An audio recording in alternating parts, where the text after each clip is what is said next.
I didn't realize this at first, but this is the true danger. This is the most dangerous cigarette ever invented.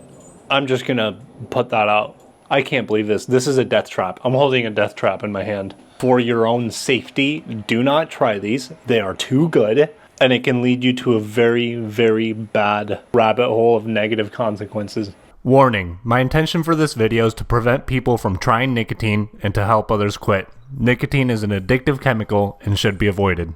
I've never even held a pack of these before, and I've never owned one of these before, but today's a new day for me. So I got a comment on my video where I forced myself to get addicted to vaping and then quit that to see what the addiction and withdrawal process was like of somebody that wanted me to try this with cigarettes. With my very limited research, I found the most popular brand that I could, and I'm purposely trying to cover the brand as much as possible so I don't get demonetized like the other videos were.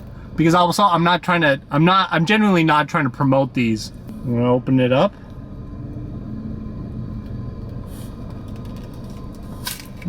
Okay, tore the box a little bit. Okay. They're really tightly packed in there. And I guess we'll go home and do some first impressions. I can't even get it out. Dude, it's like stuck in there. Am I holding the box too tight? Got it. Huh. Guys, I'm going to be honest with you. It's been about 4 hours since we recorded the previous clip of me saying I was going to come home and try these. And I have to tell you that I'm nervous because I'm afraid that I'm going to like it. What if I end up liking this stuff and then it has a grip on me and it causes problems for me that are hard to overcome? I just know as soon as Mackenzie sees me doing this, she's going to be so mad, but here we go. I don't even know how to do... I'm outside. I don't even know how to do this. I've never done this before. This is Editing Christopher. I'm about to show you me using this product uncut, and I'm going to do my very best in this video to only do this one time. I may have missed a few parts cutting it out, and I apologize for that, but I want to do my best to stay within YouTube guidelines, and I'm not here to glorify this. I'm just trying to recreate this experiment of how people genuinely get addicted to this thing, and I have to use the product. But I don't want to encourage people to use this at all, ever. So for the integrity of the video and the experiment, I'm going to do this one time fully uncut, unedited, and then I'm going to chop up the rest because I really love YouTube. I want to stay within their guidelines. And unfortunately, my previous videos on vaping and Zins have been demonetized. So I want to do better at staying within the guidelines while also discouraging people from ever trying this in their lives. I love this channel and I don't want to lose it while still helping people make healthy decisions for their lives. I guess I need to inhale, huh?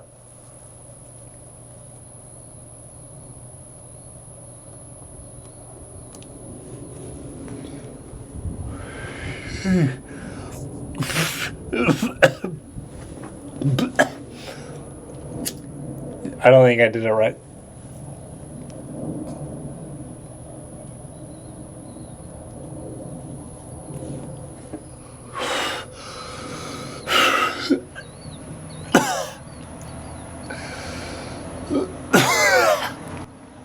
Oh God. Oh God. Oh yeah, I think I did it right this time.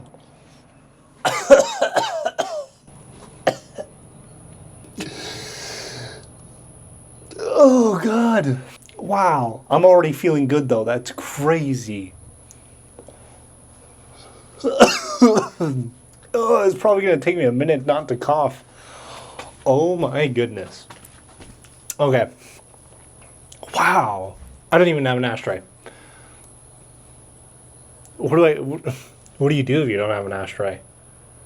Holy crap. I was about to set it down, but every time I inhale this, I feel that feel-good feeling like within a second. It's crazy.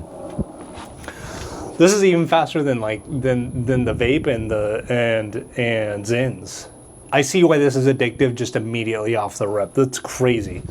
Something that's been very surprising about this very first cigarette that I'm almost done with is how quickly it hits you and also how fast it was for the good feeling effects to come in.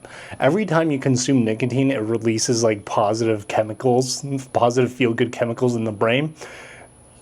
And I think it's that feeling that gets people to come back to these. I'm so surprised that I was able to inhale this and I was just choking for a second. And while I'm choking and coughing, immediately the feeling started to feel good. So it's almost like your brain almost forgets how bad it feels to cough and not the other things that don't feel good about ingesting nicotine, especially in the most harmful way there is. Okay, yep, that's it. I've heard people say that it gets harsh when it gets to the end. I was not expecting that. Oh my. That was brutal. It's been about, I don't know, 20, 30 minutes since I had that first one. I'll tell you what, I'm looking almost ready for the next one.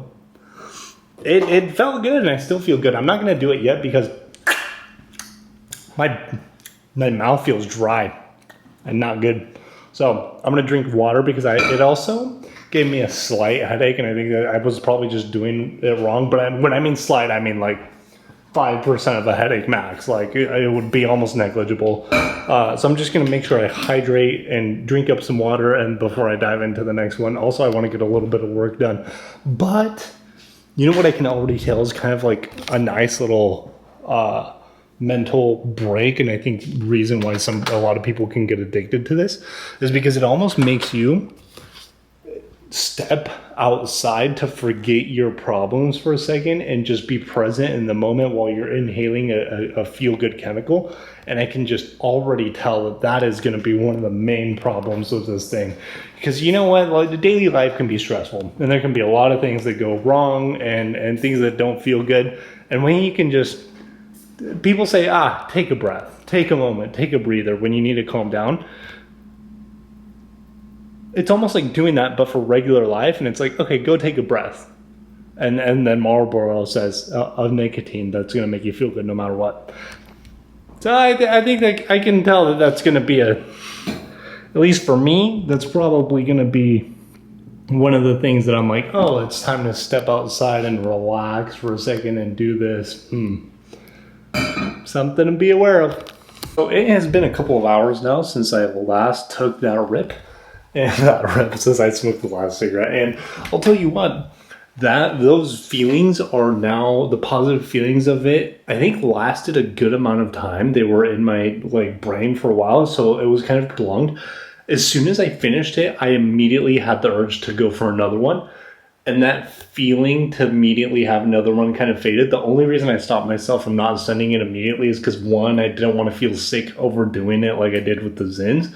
And two, I really needed to be productive and sit down and get a few work things done. But now it's 7:30 p.m. My night's free. Oh yeah, one other thing I noticed, the taste has not left the back of my mouth. So I've had that taste of the first cigarette probably now in my mouth for 2+ hours. Mackenzie still doesn't know. I think she's about to find out. I know she's not going to be happy about this. All right, it's time for the next one. Heads up, my dogs have zoomies. I try to sit out here anyway throughout the day with them, but it's kind of funny how this is okay, they're right by the tripod. It's funny how this would become an excuse to come bring them out. Let's go ahead and dive into number 2 of the day. Every time they get close to this tripod, by the way, I'm just gonna have to stop whatever I'm saying to make sure they don't run into it. Oh God. Oh God. I got a lot of comments in my vaping video where people were saying, they were like, did you even inhale it? I want you guys to know that I am inhaling it. I'm doing the challenge full on. I'll probably have to cut it up in the video, me inhaling it, because it's specifically against the guidelines that they don't want the focal point of the video to just be you using the product, you know? And I love YouTube, and I'm not trying to get the channel banned or something. Yeah, it doesn't take very long. Just a couple of puffs and I can start feeling the effects of it come in. My mouth is already dry. Inhaling it, I've seen my parents do, makes my throat hurt. I think that's something I'm not used to, and I'm sure that's something you build a tolerance for over time. We'll see how it is by the end of the week. But yeah, you know what's kind of funny about this? This feels like a break on a timer, because I'm watching this thing as it the fire keeps burning up the stuff around it, and it just makes it feel there's almost a little bit of a sense of urgency, at least for me, to think that okay, take a few rips in while it's still good, you know? The physical sensations of it are harsh, but I'm waiting to feel more of the mentally stimulating effects from this second one. Whereas that first one, it was just in the first couple of inhales I really felt it, whereas this is now taking a little bit longer. I also think tomorrow when I go on my run, I'm probably not going to feel the effects of this too much, but by the end of the week, I think it'll be a problem. All right, so I'm towards the bottom of this one, and now I'm starting to feel the effects like I did of the very first one. So yeah, it's just naturally, it happens with all of these types of products. You just get desensitized to it over time, and then you have to use more of them to get back to that same good feeling. And yeah, so nothing unexpected here so far, but it's just how your brain gets used to these things and then craves it again later and over and over. Oh yeah. But now that it's been just a little bit longer, now it's like the calming, feel-good phase is really kicking in. Buddy, I can't have you directly underneath me. I don't want to hurt you. He's such a good boy. I just don't want it to ash on him. Sorry, buddy. I'm sorry. I know. All right, this is towards the very end where it started hurting last time. So honestly, I think I'm just going to take another one. And I'll be ready for like a double session. I'm going to see what that feels like. You know, it's also funny. I want you to know that these cigarettes I'm smoking today are not the first cigarettes I've ever had in my life. I'm going to tell you that story in just a second while I light this one up. However, I've never been a cigarette smoker. I've just tried them before in my life, so give me a second.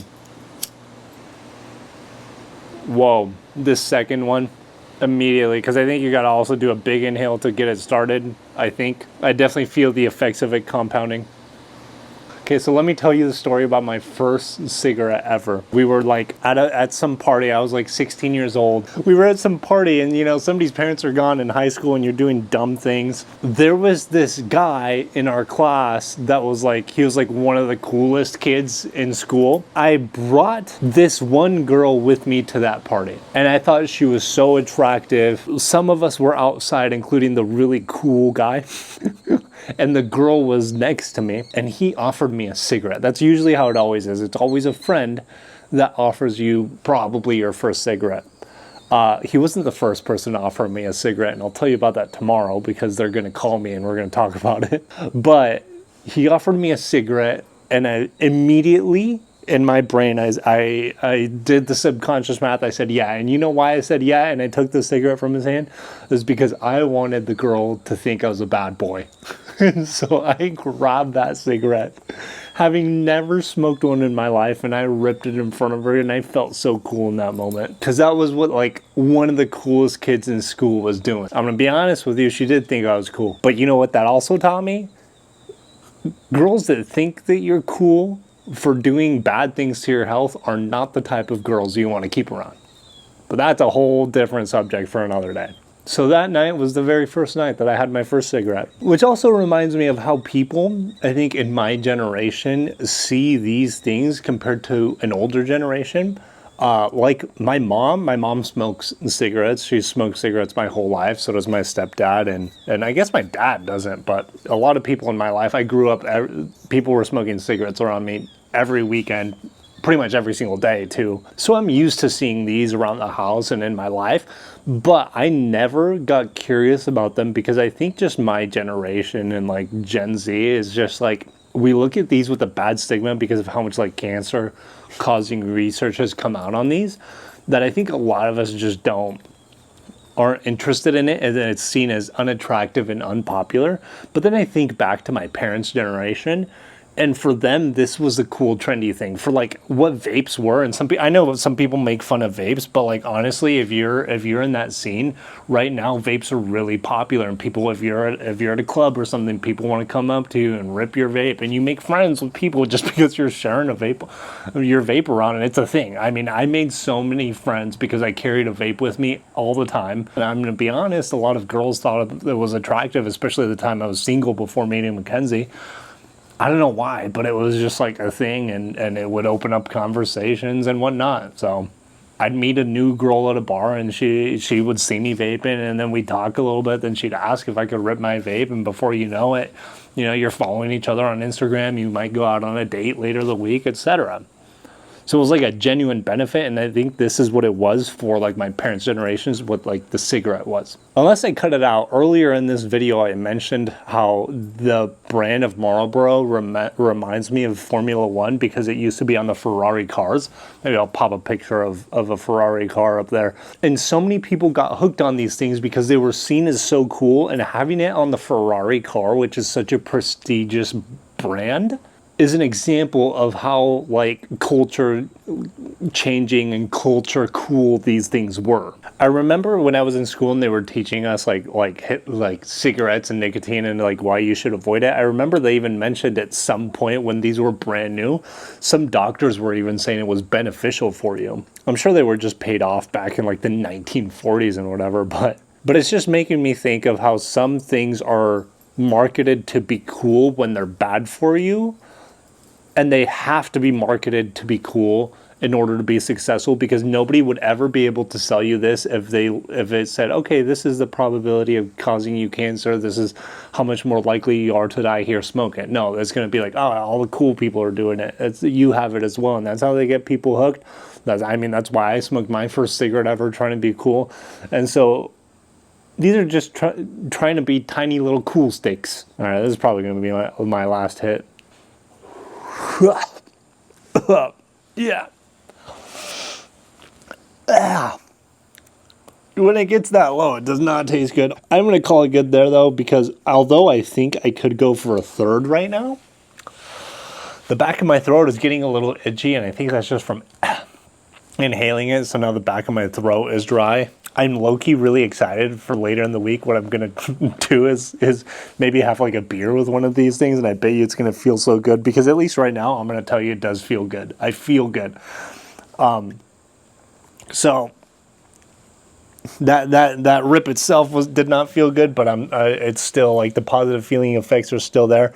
By the way, yeah, the taste never left my mouth, but it constantly reminded me that it was an option to go smoke another one to go feel good. I think that's part of, I think, the psychology of continuing to smoke these is just it lingers on you, and there's probably just constant reminders. And if I've learned anything from the zenning video and the vaping video, is that the more it can remind you that it's an option that's available to be taken, the more it can persuade you to have a moment lapsing self-discipline to make you want to go and engage with that activity. But oh my god, I just realized I've been sitting this whole time, and right now that I just stood up, I am mega feeling crazy lightheaded. It was not registering because I was sitting. I haven't told Mackenzie that I bought the pack of cigarettes yet, and she hasn't noticed yet. So I'm going to wait until she notices. I really want to see her reaction, though, so it's kind of killing me on the inside to wait. Anyway, I feel so calm, so, like, good. I feel like at peace with the world right now. Like, yeah, just everything is good. And it's lasting. That's how it feels. Anyway, I'll check back in with you as I have more updates. Checking in with you bright and early in the morning. It's not even bright. I've probably been up for like, what time is it? I got up at 6:20 and Fed is pulling on the leash. I've been up for a half an hour, and I'm going to take off on this one now.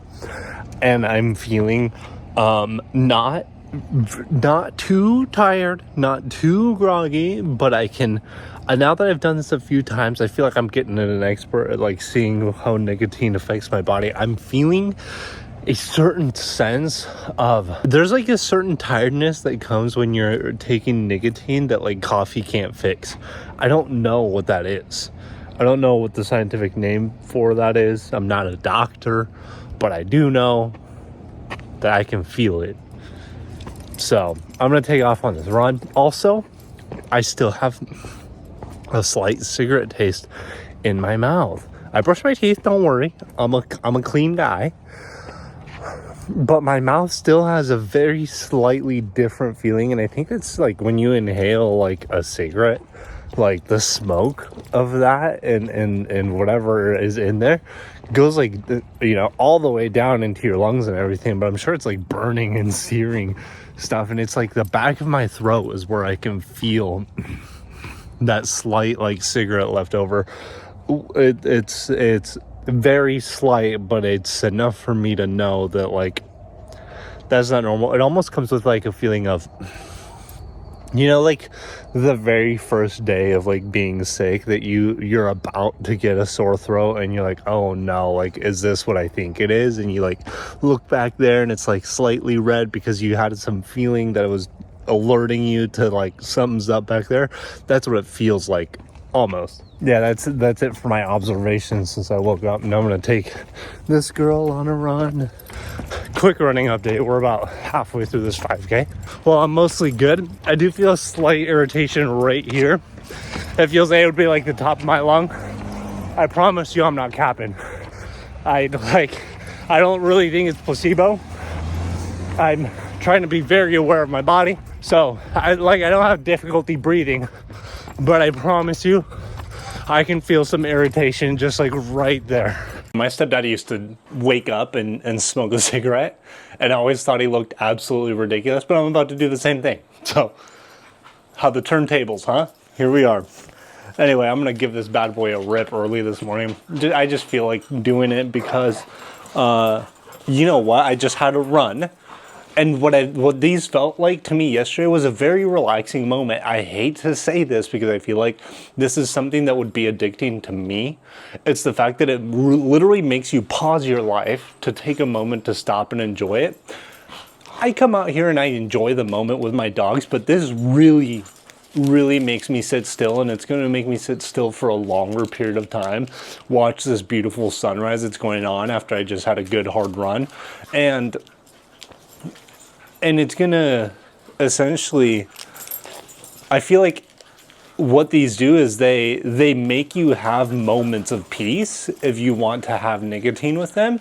And that is such a positive association for your brain that it's so easy to see how you can get addicted. Honestly, at least for me, what it would be is moments of peace as well. And then the fact that it's gonna force nicotine on me. But I don't know if like, I need to do this more often to be able to tell accurately, but with these, like the nicotine, after I inhale it with this, I feel like kind of like lightheaded, happy, and peaceful. With the vape, it was like the trendy vape, it just, because I don't know, because I think vapes are like trendy, it feels like, like fun, cool, just silly, rip the fruity flavor and you're done, you know? And then with the Zids, I felt it's like frat boy culture. So it's like, oh yeah, these are just cool. I'm a cool guy. What's up? You know, and then that's how you feel when you're taking the nicotine and you're hyped and you're ready to party like a frat boy. And these make me feel grown. And I think it's because I saw my parents do it my whole life, that right now I'm doing it, and I just feel grown right now. Wow. Well, yesterday, the first time I lit one of these up, it didn't feel great. I think I felt a little bit scared and intimidated by it. But right now, like, I think I'm a little bit more comfortable since I did this yesterday. That didn't feel scary, and it doesn't like taste great starting it up, but I was almost looking forward to it briefly for a second. Anyway, let's go over some running data, all right? So when I was running, I definitely today had I could definitely feel a little bit of irritation in my lungs and a little bit of shortness of breath, which is what I would probably normally feel had it been like my first day of vaping, but it may be just a tiny bit more intense, the shortness of breath. Had a little bit of a different feeling, and I've been running consistently, you know, the past few weeks, especially through all the videos that I've done recently. And then this past week when I quit the Zins and I was off Zins for at least a week, I'd been running and my runs have been getting better. And so today I actually had a better run than usual. I could just tell that my lungs were feeling a little something. And later on in the run though, I almost felt like I was cleaning them out from all this dirt and tar that I was putting into it. When I inhale this, I'm not like good at doing this. I occasionally get puffs that hurt. Gosh dang it, still no ashtray. Also, you know what? I keep leaning back with these because it's like naturally still burning like the whole time. And this smoke that is not inhaled, at least for me, if it's like blowing in your face, is it's almost like gross. It's like, I don't know. I don't like it, which is, I think that's why everybody holds it away from themselves as they do it. Oh, okay. Interesting. That was the final. I'm about halfway through this one, I would say. And now I'm just starting to feel the effects. It was like that rip right there was the tipping point.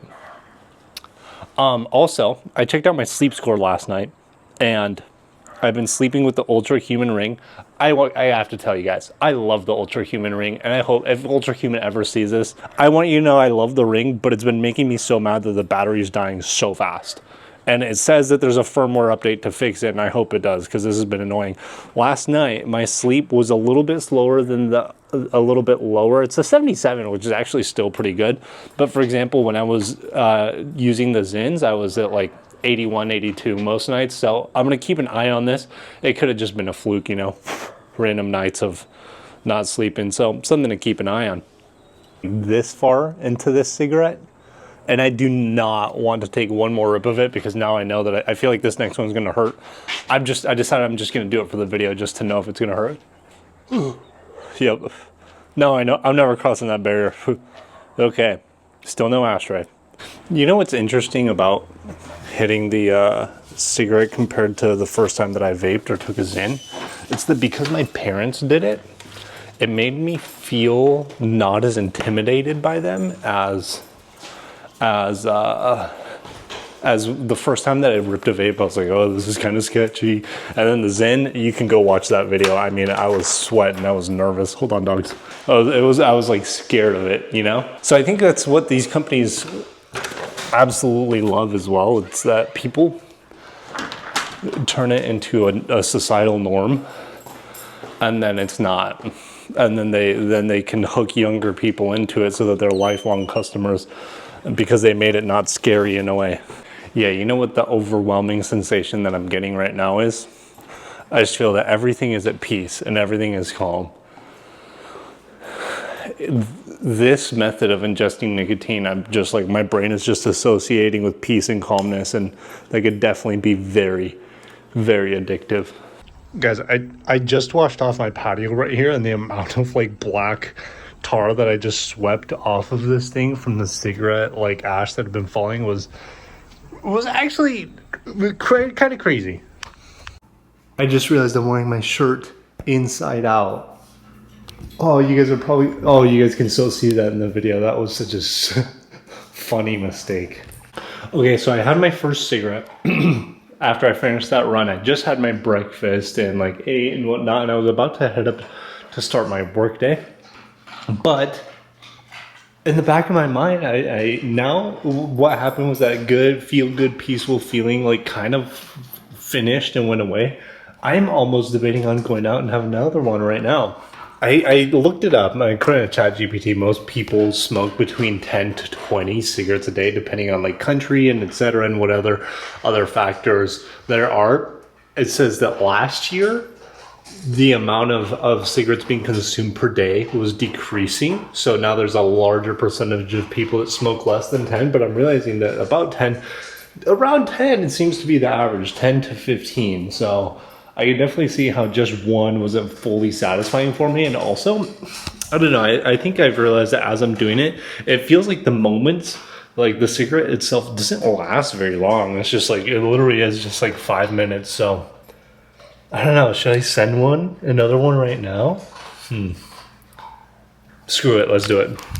What I'm hoping that this specific one does for me is I'm still feeling a little bit of that grog, and I don't, there's gotta be like a term for it. It's not just tiredness. There's like a nicotine, like lack of brain function that comes in.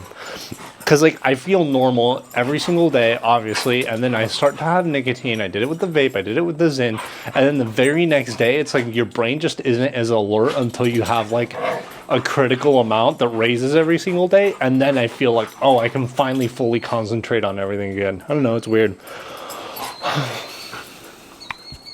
My lungs don't feel great right now. Probably just because I just went on a run, which is really healthy, and my lungs felt good after that. And now I'm doing this again. Yeah, I can definitely tell this is going to be the recurring theme for me. It is just so peaceful right now. You know, I said this in the vaping video, but not the zinning video, so I want to highlight this again really quick.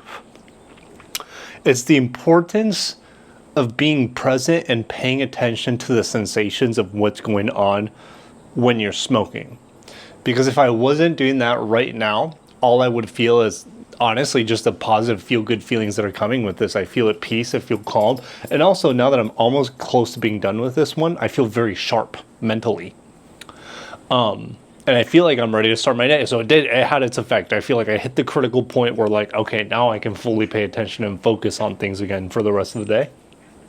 And if I wasn't paying as close of attention to what this is doing to my body, it's so easy to overlook the negative side effects, because as humans, we tend to lean towards moving towards positive things and avoiding negative things. That's just how humans work, you know? So by really focusing on what I'm doing, I can see the negative effects while I'm doing it, and I feel like that's going to help me curb my addiction as it keeps on developing for these things. So if you're a person that is genuinely addicted to these cigarettes, start paying really close attention to like what you're doing. I mean, look at this thing. It is crazy to me to think that like this is the thing. Like, look at the tip of that and like how it's burning, and you're inhaling that.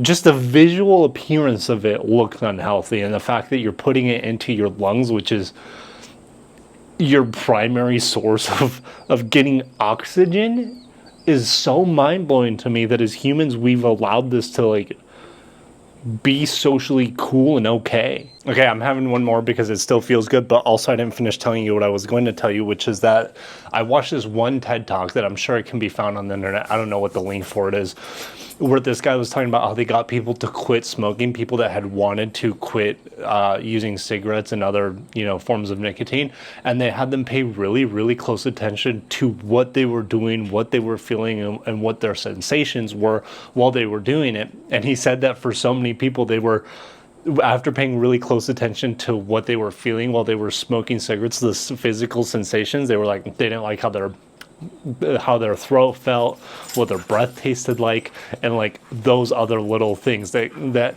aren't such a positive experience with these cigarettes. Zoomy time. Also, I'm not like a Buddhist or anything or any of that, but I really, really believe in the mental benefits of meditation, because meditation is exercise for your brain, and that's how I look at it. And one of the really cool things about meditation is that it sharpens your brain up to be able to pay really close attention to small things that matter, and it helps. You're essentially training with meditation your self-discipline and your self-control. And if you want to quit using these, you have to have very strong self-control, because temptations are going to come at you all the time. So in a funny way, right now I'm using self-discipline to build up a tolerance for these, but it feels good at the same time, so it's easy. The hard part is quitting it. One of the cool things that happened to me in meditation one time, where I was like, dang, this stuff is really paying off. It was like a 45-minute meditation. It was kind of a long one.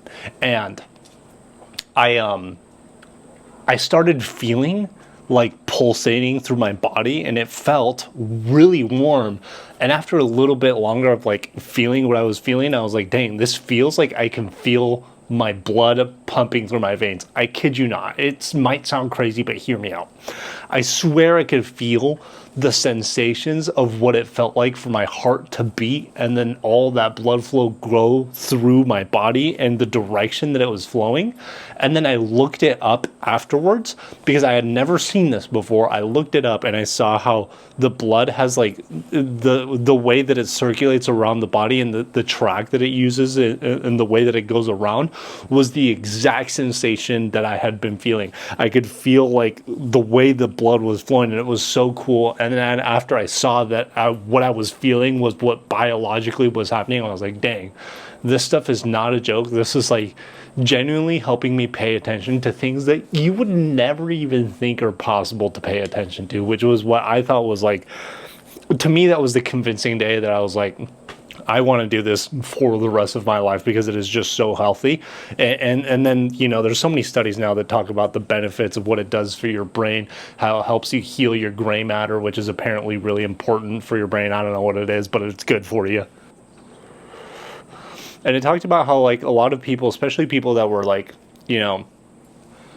Adderall users and stuff like that, how it was able to help them heal portions of their brain. Now, I'm not a doctor. I'm not saying this is medical advice, but there's a lot of evidence to say that it helps heal your brain if it's damaged. And on top of that, it makes it really strong. So pro tip, if you want to quit, take up meditation. You don't have to be crazy like I do. You know, you don't have to do a 45-minute meditation. I only do that because I read it in a book that has like a training program for you to, Feta, hey, no digging. It has like a training program for you to use for your brain. It's called The Mind Illuminated. It's made by a neurosurgeon / Buddhist that also cheated on his wife. So I don't know, whatever that is. But the book itself is good.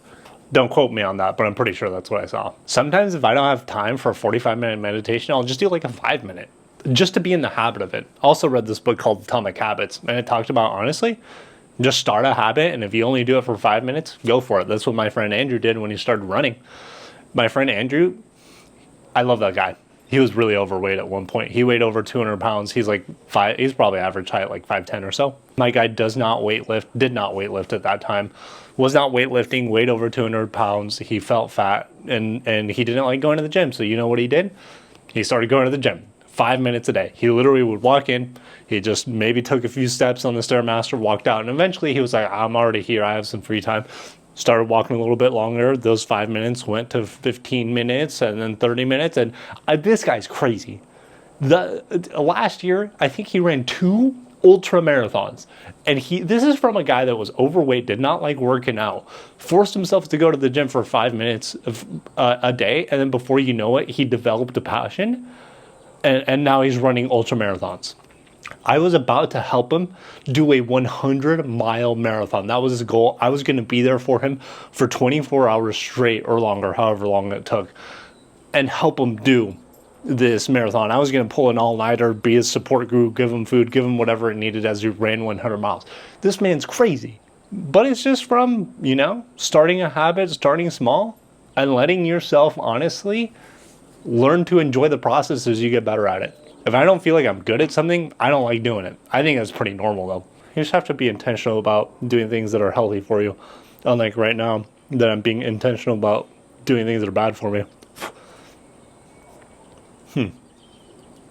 Guys, I feel so good right now. I can tell I feel good when I get really talkative. Somebody commented on one of my videos. He said I was a master of yapping. That's facts. Especially when I have a good nicotine high going on. All right, let's go start the workday. It's like another interesting little psychology thing.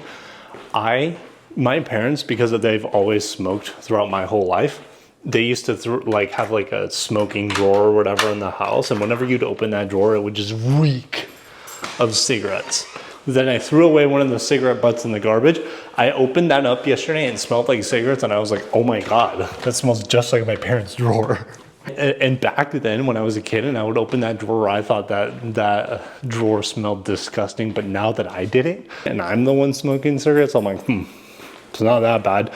And I think that's just because we don't want to feel bad about ourselves as humans. Guys, I feel so good right now. I feel so good. All the positive feel-good chemicals are rushing through my brain right now because I feel at peace. I feel calm. With the other types of ingesting nicotine, I felt like really excited and happy and like giddy. But with this, I almost feel like the feeling that it's reminding me is when if I accomplish something really hard, or like the other day when I was editing that video that I made on Sins, it was 2 hours long. I want you to know that there's a lot more footage than that. I had a really, really long video edit that took so many days to do. And after I finished that video, I felt accomplished. And I was just going to enjoy that achievement of like, okay, I got this hard thing done. It's ready to be posted. Let's chill. And that's kind of what I feel like right now, except I've done absolutely nothing besides my regular morning run. It's the same sense of accomplishment without actually having that logical backbone of accomplishing something. It's just like, yeah, hell yeah, everything's all right. At this point now, though, I still have this cigarette taste in the back of my mouth. And I'm actually not grossed out by it currently because I don't know, I think it's just because I've been doing it, but now I'm gonna definitely like brush my teeth and make sure that my oral health is taken care of, because it's just a little something back there that I don't want to be feeling right now. We'll have to go get the dog some pup cups. I just wanted to tell you that all morning I have been fighting the cravings. I had 3 this morning. I don't want there to be wind in this audio. I had 3 this morning and I'm still fighting the cravings, and this is only day 2. By the way, I can so completely understand how this is the final boss of nicotine addictions. That's crazy to me to think that I've barely had any, and in the back of my head, I'm thinking I could go have more. I've been fighting back cravings all day. Genuinely the final boss of addiction. This is crazy how quickly this made me crave another one. Whereas like with Zins, I was kind of like, okay, yeah, let me put another one in. Right now is a good time. I'm building up a tolerance. With vapes, it's like, it just tasted good, but it wasn't like a craving. I was like, oh, I want that flavor. And then you get hooked on the vape. This is like genuinely like, no, I just want to feel good because the taste isn't that good. And I said, no more cravings. We're diving in. I have bad news. Mackenzie! She locked me out of the house because she saw me with a cigarette. Mackenzie! She's so mad at me right now. I'm locked out of the house. Mackenzie! I can't even unlock the door. Are you mad? She locked it. Now come back! Come back! She's so mad at me. I know it. DC, you guys got me in trouble. I might be in trouble, but I still want to finish it before I go and make things better. I was out here alone, and then she set the dogs out. So then I'm sitting here at the chair like this, as she looks out there, out that door, and goes, "Are you serious?" Closes the door and locks it. Little does she know I have a hidden key out here. What's your problem? I'm filming a video. Don't be mad at me. Can you be mad at my subscribers instead for suggesting it? It's not even gonna get monetized. Ew, you smell so bad. You're gonna have to find a new girlfriend. I lost my fiance today. Thank you to cigarettes. She's so mad at me. Look at this. She says, sorry, I don't date smokers. I just want to tell you, I'm not a smoker. I'm a YouTuber. Are you stupid? I wish you could see the face she just made. That's so gross. And you smell bad. Get out of, you're infecting my room, my pumpkin spice. Yeah, your pumpkin spice room. Alright. Well, you be in peace. Mackenzie's mad at me, but she wants to go get lunch together anyway, but she requested that now I have to shower before we go to lunch because she thinks that I smell bad, which I definitely do. I gotta be honest with you though, my love. Would you be surprised to know that I actually smoked these yesterday and you didn't catch on? Yes. I thought you were gonna smell it so much earlier, and then you even cuddled up on me on my chest and you didn't notice. It's been a few hours since I had my last cigarette. And I want to talk real quick about the way that most people get into addictive habits that are bad for you. And it's honestly, it usually comes from one of the most difficult sources to say no to, especially when you're young, your friends. But for me, I'm actually in a slightly different situation. We're going to go ahead and call the person closest to me that offered me my first cigarette. Hi, Mom. Hi. Hi. Say hi to everyone. Hi, everyone. I was recording a video telling everybody how you offered me my first cigarette. I did. But you know what? He declined. I did. I declined. I know. What a smart man. Yeah, well, technically not so smart anymore. Why? You smoke cigarettes? I got a pack. Marbles? Those are the worst. I don't know, Mom. I've never done this before. No, if you're gonna smoke organic. They're better for you. Throw them away, son. Break them in two and flush them down the toilet. Okay, Mom. And for everyone else who smokes, you should just break them in half and throw them down the toilet and forget you ever smoked. Mm-hmm. You're gonna smoke for 1 week? Yeah. You'll be addicted. No. No, Mom, I'm gonna quit in a week. Okay, you're gonna quit in a week? Well, can you wait until I go there so at least I can have one cigarette? My mom's coming in 2 weeks. Mom, I think you told me a long time ago that you started smoking cigarettes because your friend offered them to you, right? Yes, at the bus stop. Really? Outside of middle school. We were outside. Yeah. We were outside of middle school, and she gave me a cigarette, and I was 13 years old. Wow, that's crazy. But yeah, my best friend at that time, gave me my first cigarette, and I was 13 years old. Wow. More Marvel, so bad. That was my purpose back then. I really wanted to give you the first cigarette. Well, my mom and I are still talking on the phone, but then she wanted to tell you something extra. Yes, the bad thing about once you start smoking, it is hard to quit. For example, I do quit every Monday.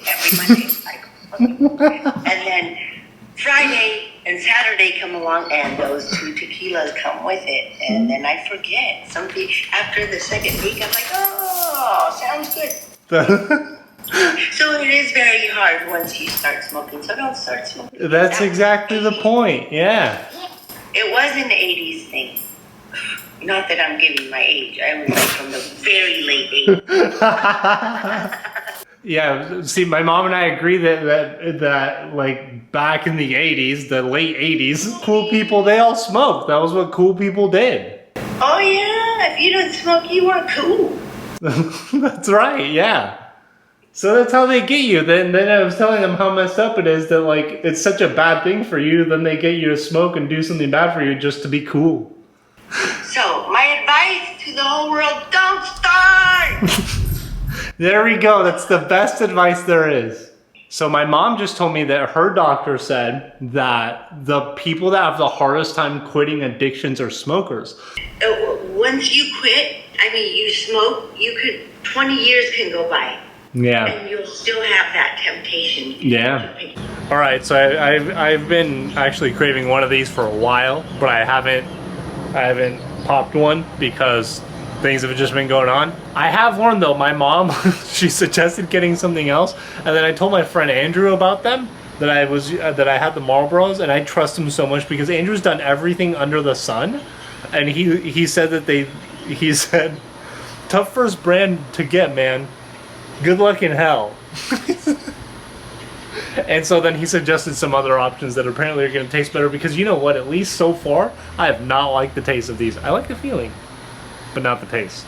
I'm standing out here walking in circles because I don't want to get that like runoff cigarette smoke so that Mackenzie isn't grossed out by me when I walk inside.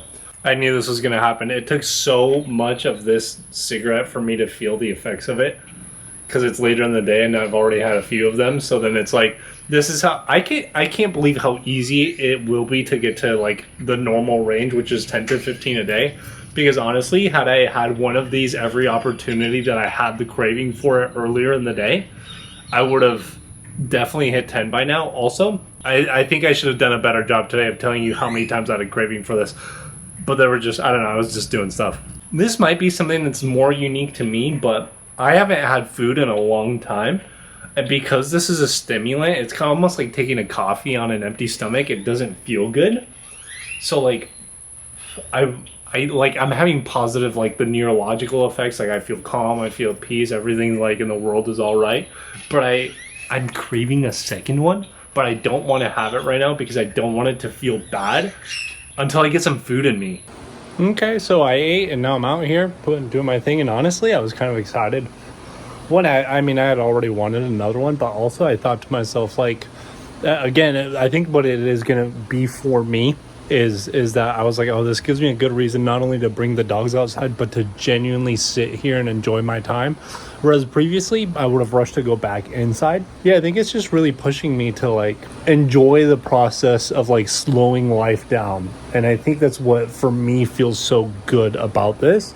And that's where the addictive danger would come for me the most from this so far, because at least the taste has not been great. But now that I've talked to a couple people about the taste, next time, well, as soon as I finish this one, definitely going to try some other flavors. Well, I'll tell you what, it's definitely relaxing every time that I do this. It's so funny enough, it's just calming. You know what's crazy is I wish they lasted longer, because this right here is going to burn me, so I'm not even going to try to inhale it. And I'm already going to just pop open the next one, and I almost want to time how long they last, because it's crazy how little time it is. Because then now I'm going to be in the habit of just keep going. Oh my god. I am really trying to inhale this one. And I feel like I'm getting nuked right now, but at the same time, it's making me feel so happy. This is crazy. Oh my god, I think I was doing it wrong the other times. I mean, I was doing I thought I was inhaling, but like now, like I have to lean against this pole because I'm losing balance because of how lightheaded I am right now. This is crazy. But it's definitely making like the experience more enjoyable. Holy crap. I just put it out and I was about to walk inside and I took like 3 steps and I just could not. My balance, I think it'll come back to me here in a second. That's crazy. I definitely feel that one way more in my lungs. All right, well, for the remainder of the challenge, I'll be inhaling like I just did, because this is crazy. This reminds me randomly of this conversation I had with one of my old teachers at the gym after I graduated high school. I saw him at the gym and we were talking about hookah because one of my friends told him we were smoking hookah or whatever. And he said, you know, you shouldn't smoke. You know why?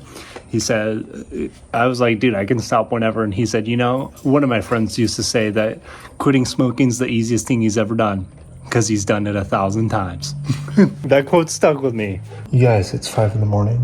I'm going to go on my morning run now. And I cannot believe I just thought to myself, I can't wait to get back so I can try inhaling like I did yesterday. That's not good. On the bright side, we're still going to be doing a healthy run. All right, we're done running. It's only 6:30 in the morning. I got up even earlier today. And I got to tell you, mentally and physically, honestly, probably the easiest run I've had in a long time. It was a speed run from the Nike running app, but at the end, I definitely feel like my lungs were feeling just like a little something. It reminded more similar to like would feel when I had been vaping for a long time, except I guess the only downside is that I'm feeling it a bit sooner than I would than with vaping.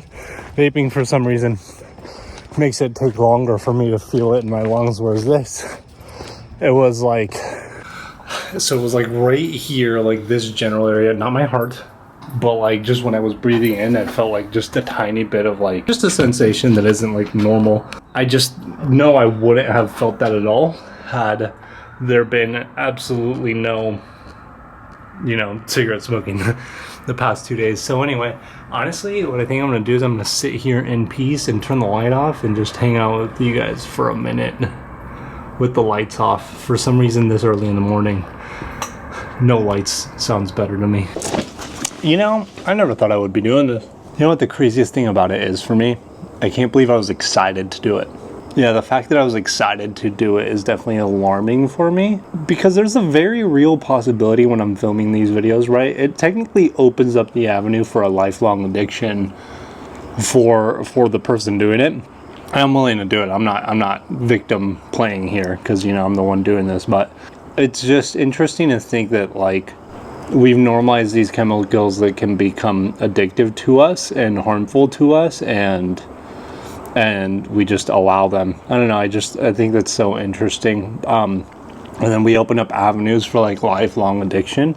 And I know I have the self-discipline and willpower to never do this again once like I'm done, but it's interesting to me to think that I will always remember the feeling of what taking nicotine like this felt like.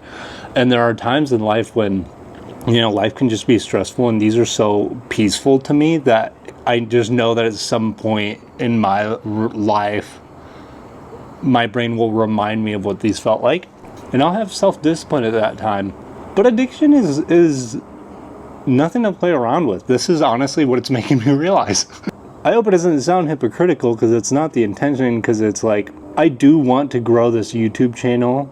I don't want to like make you guys think that I'm trivializing this, because I'm not.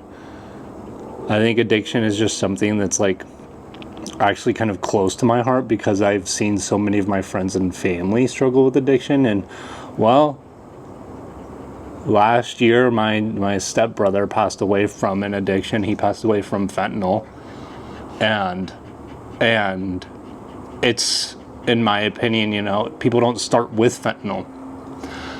They start with smaller things, like a cigarette, like, you know, weed, with vaping, with something else, and it leads the avenue down. So if this serves any purpose, it's like, if you do get addicted to these, first of all, never start. And if you do get addicted to these, stop doing this before it goes further.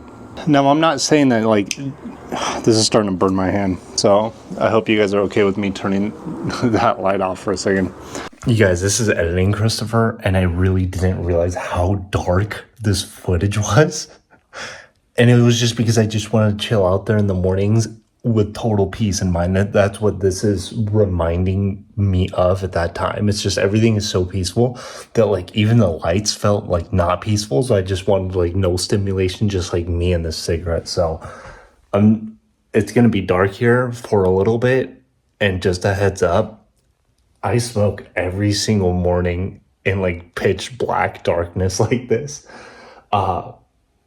So yeah, heads up. Next time, if I do another video like this, I will make sure that I have some type of lighting. I know myself well enough to know that I have the self-discipline to stop, but there's so many people in the world that don't have self-discipline or self-control like that, and by also genetically even have more addictive personalities. There is a genetic component to addiction, and aside from, like, the genetic component, there's a mental health component, right? People that struggle with more traumas and more difficulties, they have more things to escape from. Those people have such a higher reason to use these addictive chemicals. I think, if anything, that's part of what makes this worse. That the very people that struggle, I need to turn the light on for this because I think this is actually important. The very people that this is marketed for and that have the highest potential to become addicted to these are the people that already struggle the most. And it leads those people down a worse life. Now, my stepbrother, I remember seeing how many cigarettes he would go through in a day. And he was one of those people that was vulnerable to these types of addictions. And then eventually it took his life because it kept spiraling. And that's the problem with addictions. They can spiral for people that have the reason for it to spiral. And at the very same time, the whole time that it's spiraling, somebody's making money off it. Do you think Marlboro really cares about your health? No. Any of these cigarette manufacturers? Absolutely not. They want you to be hooked because that's cash in their pocket. I don't even think that the companies that have tools that, I'm going to light up a nice second one now. I don't even think that the companies that have tools that are meant to help you quit, like vaping and Zins and stuff, even have your best interest at mind. They don't. They market themselves as a quitting tool because it's supposedly, like, less intense than cigarettes, which it is. I'm gonna currently stand by my statement that this is the final boss of nicotine addiction, because every time I do this, I'm feeling nuked right now. They market themselves as a quitting product, which they can be, but at the same time, it's in their best interest to have you use their product instead of a competitor's product and make it just strong enough for you to use them, and before you know it, they're still making money off you no matter what. While there are products that can help you quit easier, it's still an industry that's meant to profit off forcing chemicals in your brain that are just not good. I'm on an empty stomach right now, and I probably shouldn't have done that because my stomach's feeling something right now. That is not good. You know what I just realized? I hardly felt anything from that first one, and now that I'm on to this second one and I just started it up and I'm hitting it, this is the one that is now giving me all the positive feel-good feelings. I subconsciously didn't even realize that first one wasn't doing it for me, so I was ready to just light up this next one.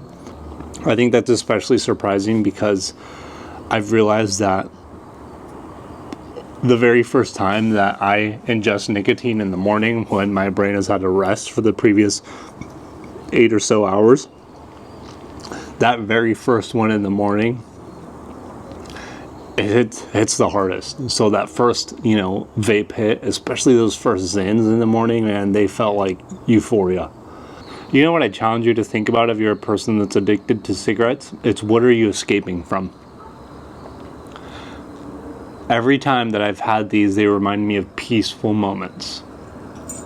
I'm so at peace right now, especially this early in the morning. I think that's why I wanted the lights off. It's just so peaceful, and this exaggerates the level of peace that I'm feeling. But the fact that I'm feeling peace right now means that something else is not peaceful. What do you need peace from? I think that matters because if you're escaping something very difficult, are you avoiding like a financially difficult situation? Are you avoiding a toxic home life, a bad relationship? Are you avoiding something more serious? That's what I'm encouraging you to think about, because I think that's what this is trying to offer without you actually having to deal with it. The more that I've done these nicotine related videos, I've come to realize that nicotine is just a tool to escape facing the difficult things of life. And I think the only time that I can say it's that is an exception to this, like in my mom's situation, she says she's a social smoker. I completely understand that. When I was quitting vapes, I told myself I would only vape when I was like socializing with people, when I was like at a club or at a bar or something. I was doing some type of social situation that was like made to elevate the moment. I'm not encouraging this whatsoever, but like to me, one of the funnest feelings in the world has been getting a nicotine buzz and also being drunk at the same time. Dude, especially like in my college years. I didn't go to college, but like when my friends were in college and it was like those years of my life. Dude, doing that combo was like so much fun for me. And I think that's what really gets people hooked onto social smoking. And then it's so easy to lack the dopamine afterwards when those moments are done, Monday through Thursday, that then you still pick up the habit Monday through Thursday, and then you're just a user. You're no longer a social smoker, you're a user. This is feeling so good that I want a third one. So I'm gonna pop open a third one here in a second. What I'm wondering is if I'm gonna keep building those feel-good feelings off the third one, or if I'm gonna top off. Nicotine, there's like an upper limit I can reach. I noticed it with the Zins and the vape, and I probably didn't have a good way to express it then. There's only so much I can take at within a specific time window frame that will elevate me to a certain point, and then it's like taking more is just either doesn't do anything or is like just too much of a chemical in my system that makes it start to not feel like it has any return or benefit, I guess. My first few cigarettes, those first couple of hits, I didn't think that they tasted good.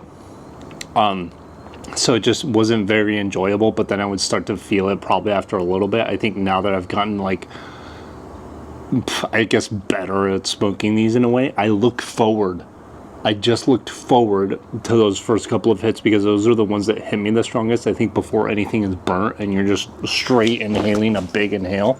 Oh God, yeah, no, this third one is, now this is,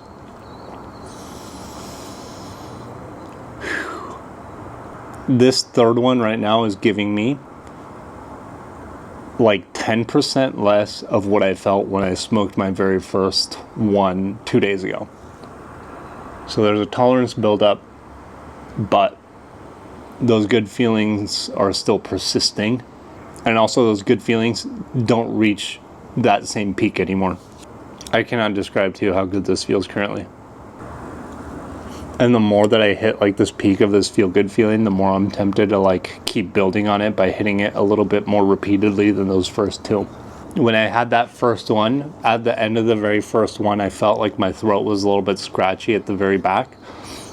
I think my body's getting a little bit adjusted to the harshness of these because I just now started to feel it halfway through this third one, that scratchiness in the back of my throat. And I realized that 2 days ago and yesterday, my stopping point was when I started to feel that scratchiness. You know what I'm trying to do mentally as well? I want to give these a fully fair shot, and so I'm trying to not be judgmental of the taste and the flavor as I'm doing it. Because most people that do this, they don't let the flavor bother them, because honestly, like, the flavor is not great. It's not like hitting a pineapple freeze vape, you know, that tastes delicious. And part of me wonders is if now that I've built up a little bit of a tolerance, if my brain says, oh, don't worry about the taste, because if you push through that taste, you'll feel good. And if it's like subconsciously I'm giving myself a reason to not worry about it. I can't believe I think I'm about to send a fourth one. This is crazy. You know, as I'm thinking about, as I'm putting these out too, obviously you have to like stop them from being ignited. I'm obviously next to my little grass here. As I'm putting it out every time, I'm like, I gotta be careful so I don't start a fire. Starting a fire is like, it's such a big concern with these. How many times have people accidentally started like a forest fire or something because they didn't put out a cigarette properly? Can't forget about that factor of these. So part of the reason that I wanted to start this fourth one is because, dude, I just feel like euphoric right now. This comes with so much peace that I probably don't seem like euphoric as in like I'm jumping up and down, but there's genuinely like so much peace running through my brain right now that I'm like, okay, I want to keep it going. Let's hit this fourth one, see if it keeps on going.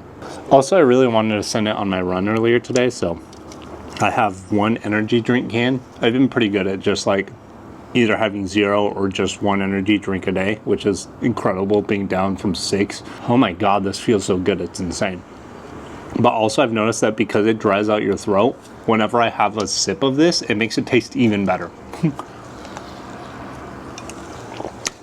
So I can definitely imagine when it comes to like the weekends, especially for somebody like my mom that's a social smoker and likes to drink while she's doing this, I can't imagine how much better it makes the drinks taste as well. I just feel so good about life right now. This is crazy. Okay, at this point I feel like the feel-good feelings have peaked and it's starting to maybe calm down a little bit, but it's just not building anymore. So it took like 4.5 to start reaching that point, which is crazy. Or 3.5, because I'm not done with this fourth one.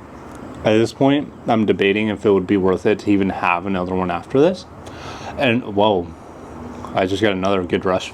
The tolerance I built up the first day felt incredible. Then the next day, to hit baseline, I had to reach that same tolerance limit that I had yesterday. I think yesterday I had 4, maybe 5 of these, and it's almost like very similar, as in the sense that I had to reach the same amount of cigarettes consumed to reach that point again today. For the sake of the experiment, let's do a 5th one. Let's see what happens. I watched this one video where this guy was talking about, you know, nicotine and smoking addiction. And he was saying that one of the hallmarkers of people that get addicted to these types of chemicals are the people that crave it after they wake up.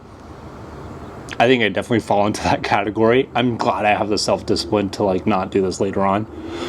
But if you have cravings for nicotine, let's say he was saying like before noon or like before noon to 3 p.m., that's usually a sign that you've built up some type of addiction. Guys, it's 7 a.m. and I'm on my 5th cigarette. So if you're a person that like consumes nicotine and you can wait until 2 or 3 p.m. without having a craving or thinking about it, that's a pretty good sign that you don't have an addiction. But if you do crave it before noon to 3 p.m., hey, better start watching out, you know? Yeah, this is gonna be my last one. My throat's getting real scratchy. Now that the feel-good feelings have gone and now that they've subsided, this 5th one isn't really continuing to pick it up for me. No, it's just like, it's on the decline, but it's cruising it. I don't know if this means anything, but I think there's a slight entertainment to like watch the smoke, to like see what like shapes it's doing and how it's like moving through the air. And I think that adds an element of entertainment to these that's probably nobody has ever talked about before. Because at least for me, I get like interested in random science subjects. I promise you I could do a 6th and I could keep going and chain smoking these, but I'm not going to, simply because like subconsciously I feel like I'm weighing the fact that it's not going to do anything for me because this is already on the come down anyway. So I might as well just start my workday, take a break from these, let my brain flush all the nicotine out of my system, and then come back to it a little bit later so I can re-feel that same feeling again. But now my throat is starting to actually feel some irritation. You know, I hope I'm doing a good job with this video. This might sound hypocritical of me, but I try not to consume too much content. Don't get me wrong, I'm a YouTube Premium power user. I've been paying for YouTube Premium since the day it came out. I've never canceled that subscription. I'm so into the YouTube loop, man, that I use YouTube Music. I don't even use Spotify or Apple Music. Call me a psycho, I know. And I'm hoping that I'm doing good with this video because I've actually never watched any of the other YouTubers that have done videos similar to this. Do I call it good there, or do I have another one? I'm okay having such a good moment, peaceful moment right now that it gives me something to do while having that peaceful moment. Except now my stomach is a stimulant, so it's moving my digestive tract, and I think I'm gonna have to stop it here to go handle that, have some breakfast, and start my work day. Or do I just send it? You know what's interesting about this euphoric feeling is that I don't necessarily feel happiness like I would with the other products. But dude, I just feel like a sense of utter peace and calm. All right, I'm gonna have one last one out of curiosity. We're also gonna be done with this today, so I'll go ahead and get another one later. I'm gonna try something new out. I still have those feel-good feelings rushing around my brain, but now it's like they're definitely starting to calm down, so I don't feel it as intensely as I did previously.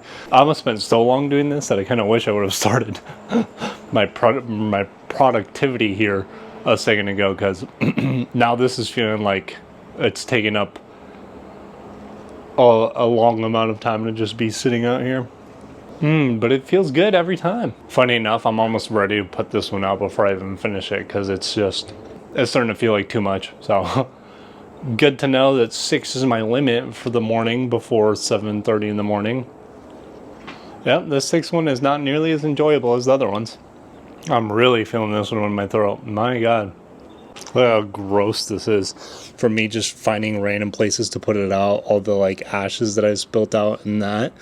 And all of that is going into your lungs.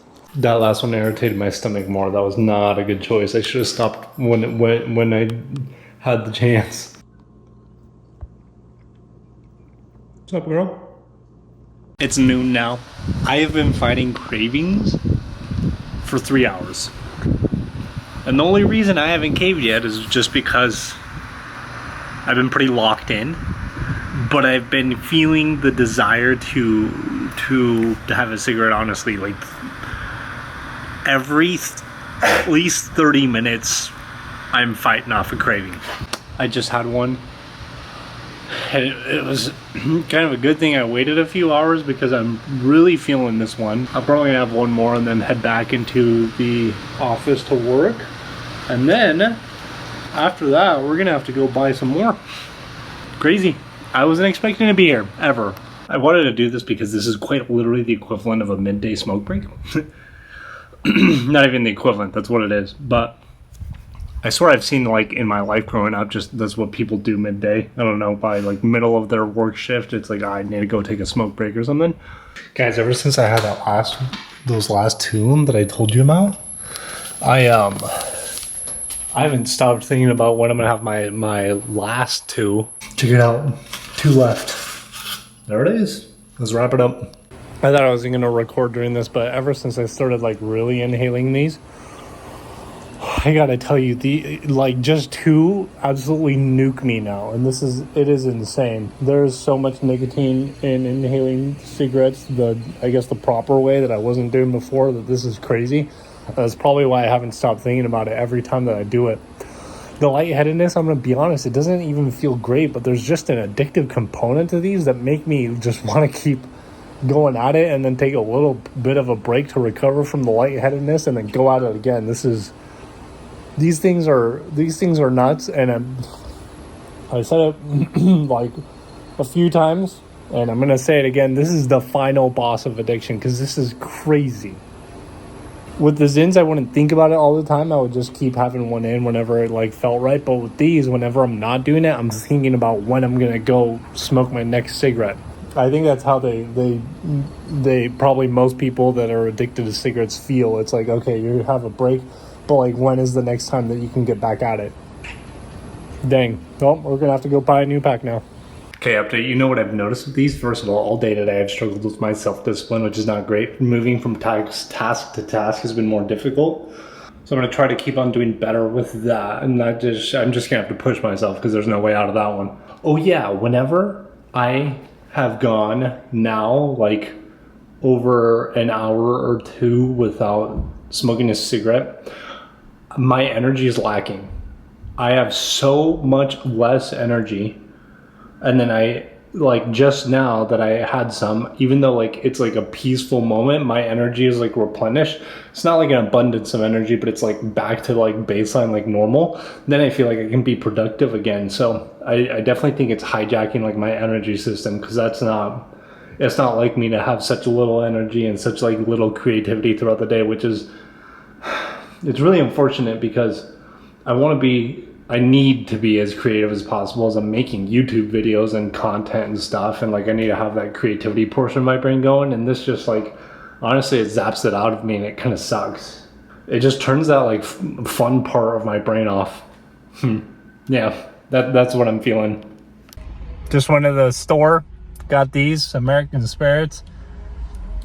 I feel like an idiot every time I walk in there because I don't know what to get. And I don't know if the guys that grab these smoke or not, but they probably look at me and they're like, what do you want? And I say, that yellow box, and they're like, you idiot. Guys, I just had a serious lapse in self-discipline. I've been losing weight, you know, I'm down like 3 pounds or whatever. I was in there and I got myself a chocolate bar. I have not caved into getting a chocolate bar in so long. And I just think it's what I've noticed, that like consuming nicotine, what it does to me a lot is it just hijacks like my self-discipline in general, because there's just dopamine is just too easy to get, and then I start looking for easy excuses to get dopamine from any source, and a chocolate bar, Chris, really? And I just know I would not have done that had I not been smoking cigarettes the past few days. I just ate it in the car. It was not worth it. All right, I just had some dinner. Let's go ahead and try this pack. Let's see what's going on with it. Andrew told me, I sent him a picture of it. He said it was going to absolutely suck. I low-key wish I would have got like menthols or something. Like, part of addiction is finding like a product that you enjoy using. You know what I've noticed with the last pack, with the last two that I smoked? They don't necessarily make me feel like crazy energized, but they make me feel like not tired. Okay, this is gonna be a first reaction to this pack.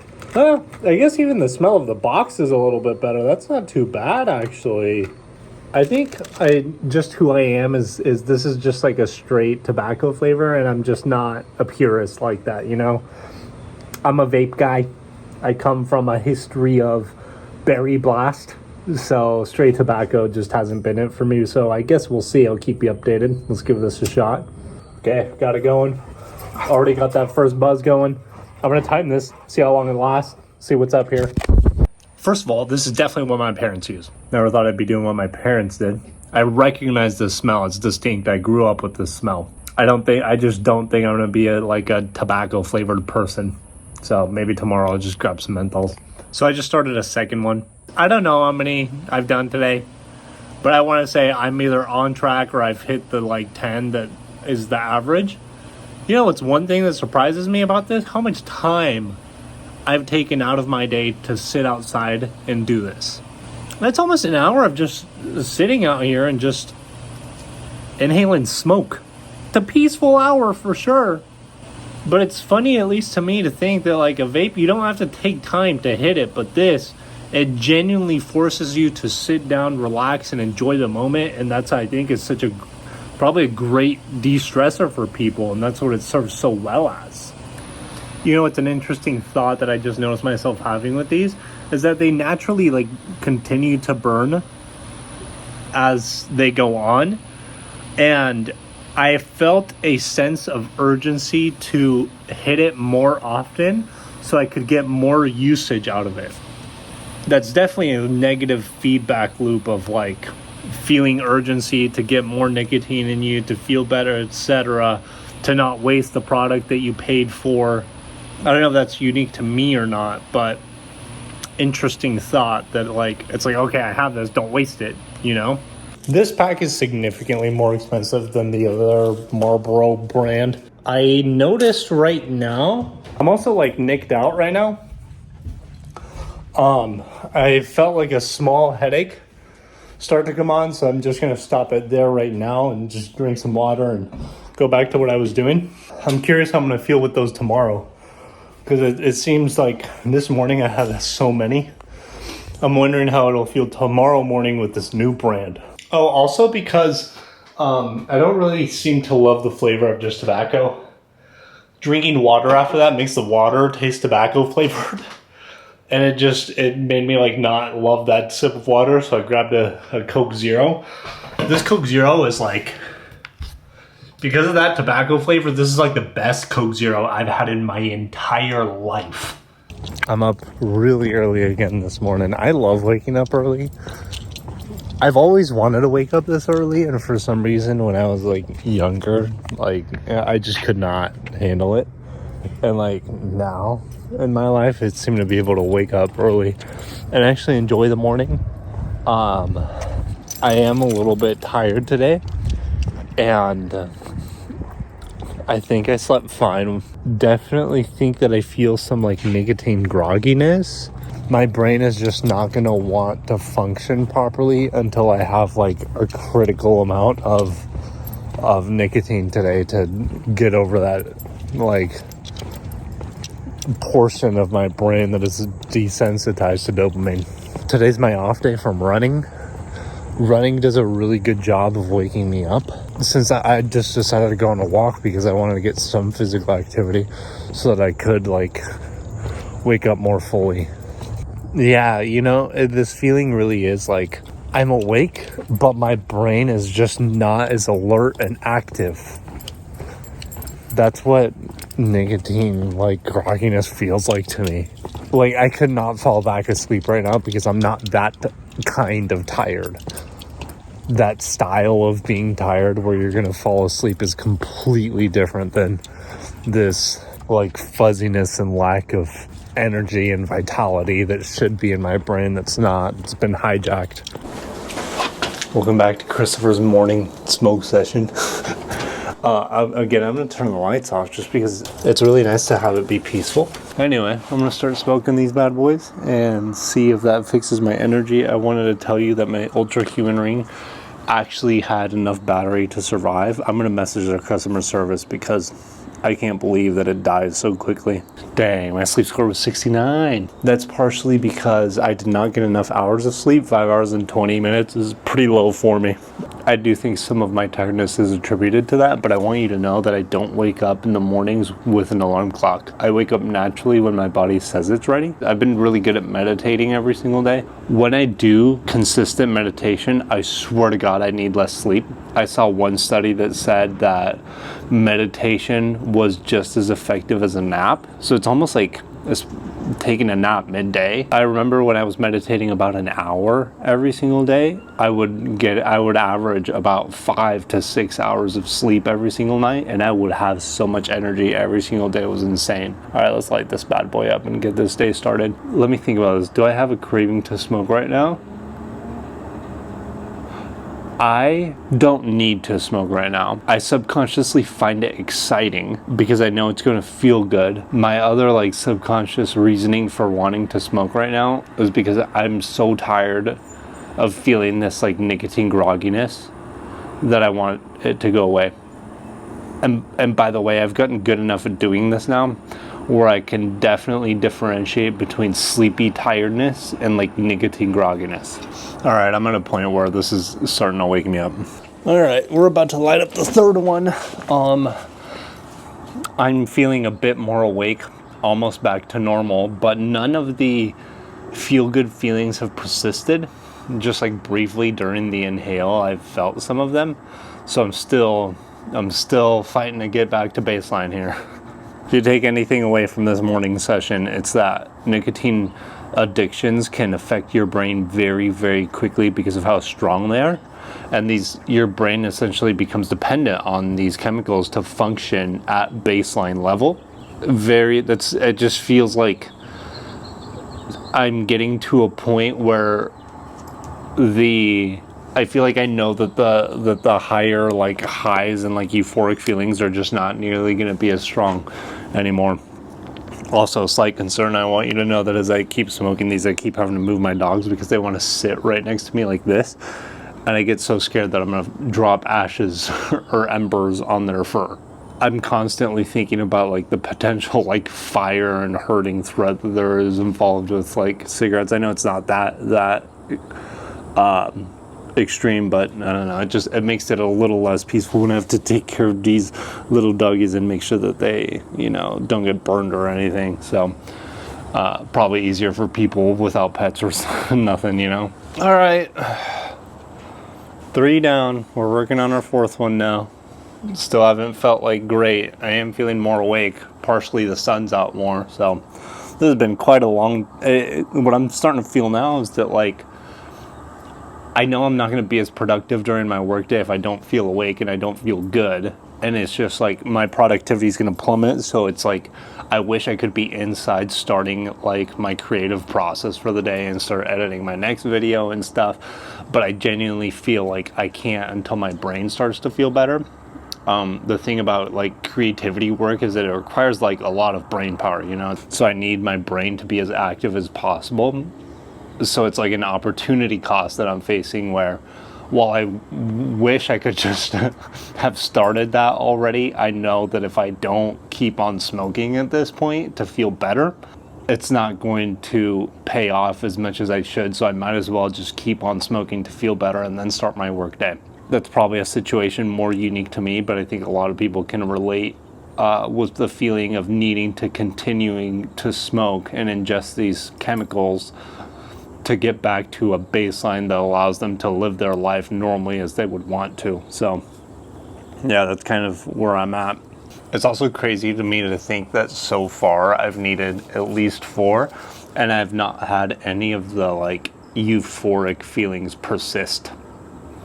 I think I'm starting to get there with this 4th one, but I thought that about the 3rd and the 2nd one. Not that you need to feel euphoric to smoke, but it's like always in the back of your mind that these could potentially make you feel so good, like subconsciously, like you're like, oh, if I just keep going, I'll hit that point, and I just still haven't. I think that can hook so many people, is just waiting and continuing to do this until you feel really, really good, and it just takes so much more, and it takes so much longer.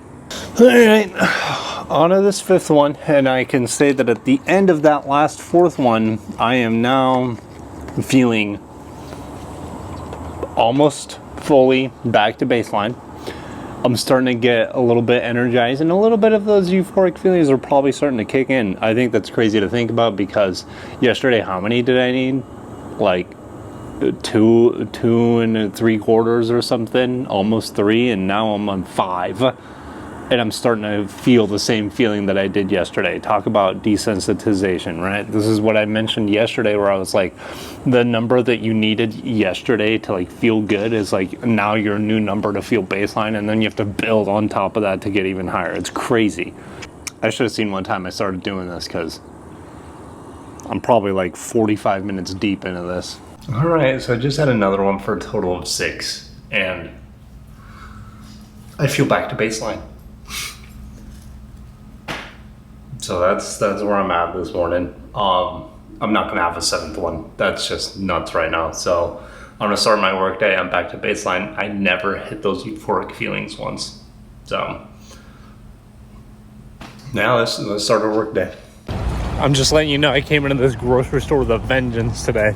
I thought about my mistakes yesterday buying a chocolate bar, which was completely unreasonable of me when I'm trying to lose weight. And so I went in there, I bought myself the healthiest of items. I'm fighting to keep up that self-discipline today. I almost caved. I walked through the chip aisle. Chips, and right now specifically Ruffles, have been my downfall. Self-discipline today is a little bit better than yesterday. We'll consider that a dub. I still feel like a little bit of a zombie of myself, but I am fully awake. Just a little bit zombified, but you know, it's getting to that time of day where I had my big morning session, you know, just huffing and puffing on those bad boys. I mean, you would have thought I was the big bad wolf, you know what I'm saying? The way I was going in on those. Now that it's been a few hours, I think I'm gonna eat some lunch and I'm gonna do it again. And I want to know how I'm gonna feel afterwards, because how I feel after this next session is gonna tell me a lot. We're back at it immediately. Just starting it up felt so good already. I think this late in the day is when I'm gonna hit that like euphoric point. I'll keep you updated. By the way, can you tell my energy's lower today? Yes, I probably got less sleep than I should have, so that is a factor. But even when I get little sleep, I'm a bit more enthusiastic than this on average. Yeah, this one's hitting. This is the lightheadedness that I did not get at all this morning. I feel way better. My emotions literally feel better too after this. So I think it's safe to say that I've developed some type of nicotine dependence on these now. I thought I was going to stop at 2 because 2 seems to be my midday boost. But this midday boost is not hitting nearly as hard as the previous midday boosts that I've had. So I'm going to do a third one now and then go ahead and go back upstairs and start working again, because it's been a long lunch break. These take a surprising amount of time. That's what I'm learning from today. Also, I think this is 9 or 10 today. So yeah, I'm on rate to hit the average user now. Screw it. I'm just going to knock off the 10. I'm just going to go for a third one right here. This is actually kind of mind-blowing for me. A little bit of a wake-up call, but I am doing it on purpose. So that's any consolation prize. I don't think this needs to be said, but I'm going to say it anyway. Don't do this at home. Don't play with addictions on purpose. I know I have the mental strength to like come out of this on top and not do this anymore, but addiction can be dangerous. And now that I'm thinking about how many I'm ingesting and how each one is like literally burning on fire, and then I'm inhaling these toxic chemicals into my lungs, and it also makes it less surprising for me to hear how many people die every single year of lung cancer who smoke cigarettes, because I don't know if you guys have ever seen like the videos of smokers' lungs, like after they pass away and they're just black and full of tar, and it takes so long. Like, I'm curious how, I want to look it up, like how many years it takes for people to recover from ingesting so much tar and black stuff and burning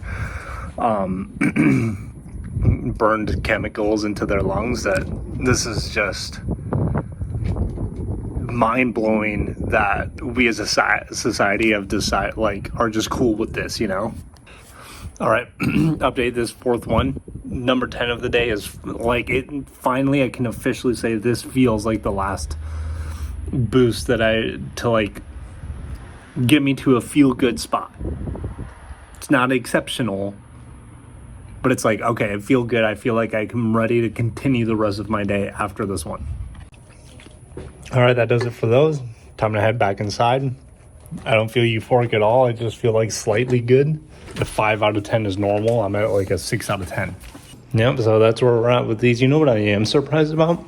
The smell has not bothered me nearly as much. Like the amount of like, my hands do smell like cigarettes afterwards for like a couple of hours. And I noticed that because of that, I purposely keep my hands away from my face a lot more throughout the day. Like I don't rub my eyes so I don't like smell it and stuff. And like the scent that like gets on my clothes, I definitely smell it on myself for like also another couple hours afterwards, and then it just continues to fade, so hasn't bothered me too much. I thought I was gonna have to like wash my clothes every single day to get rid of the smell because it was gonna be obnoxious, but it's not been that obnoxious. Guys, I've developed a headache. It's kind of a brutal one. And also what I've noticed is that since I've been smoking these cigarettes, I'm just like more consistently like tired throughout the entire day. It's not fun. Just a quick little update. I have a full-blown headache now, but I'm happy because I'm on a walk with my fiance. It hurts. Good morning. Last night was a disaster. That headache kept growing and growing. I think it was partially due to the fact that like since I've been trying to drop weight, I was eating less. I just had too little at lunchtime, which was like a big chicken and some salad. And I guess it just wasn't enough. Plus all the nicotine. Rough combo led to a headache. And it just kept growing. So eventually at some point, 6:30, the throbbing just was too intense. So I ran to McDonald's to get food because we didn't have anything else at the house. I messed up and I bought a bag of Ruffles. I had literally told you guys earlier yesterday that I did not want to get chips. Yet I got chips. Now hold on, because it is... Oh, and by the way, it was so bad that I fell asleep at 9 a.m. last night. And I still woke up at my regular time. But I had to fight off the craving and the temptation to like go do that with a headache. And I was like, Chris, you're just gonna feel terrible. There's no need to do that right now. So yeah, ended up fighting it off and fell asleep early. So here we are today, and we're about to chain smoke these bad boys. It seems to be like morning is like my optimal time to do it. Guys, I feel so good this morning. Sleep score was 76, so not as good as I thought it was gonna be. My recovery apparently is 83, so that's good. Yeah, my resting heart rate is 45. That's pretty sick. I feel so much better this morning. I've already had one of these. I'm on my second one now. Well, I'm about to start up the second one. Thank God I got some good night of sleep because I feel great. Now and also I think because I got enough sleep, it made that first one that I just had so much more enjoyable. Now I'm gonna light up this second one here and keep on enjoying these. I definitely feel still, even with all the good sleep, some of like the nicotine tiredness. I don't think it's going to take as many to like lift that today because I think my brain is just operating better. One other thing that I've noticed is that I really looked forward to this time actually because it's so peaceful and it's nice. Like the relaxing like benefit of these is such a pull towards addiction because it just really makes it seem like such a payoff. And today I actually am noticing that I don't mind this flavor at all, which I didn't think about at first because I hit that first one no problem, and now I'm just like enjoying it like genuinely. I think the taste of it is something important to consider for people in my generation because like we're used to like fruity flavors from vapes. I'm a little bit surprised at how in a way I got like desensitized to the flavor of it and it's not bothering me now.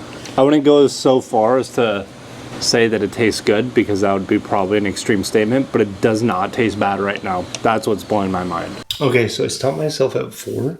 I guess it brought me like pretty much back to baseline. I mean, I feel fine. I didn't get any of like the really like happy feelings. It just kind of like brought me back to like a normal spot where I feel fully awake. And honestly, I'm really excited for my day today because yesterday it was such a struggle.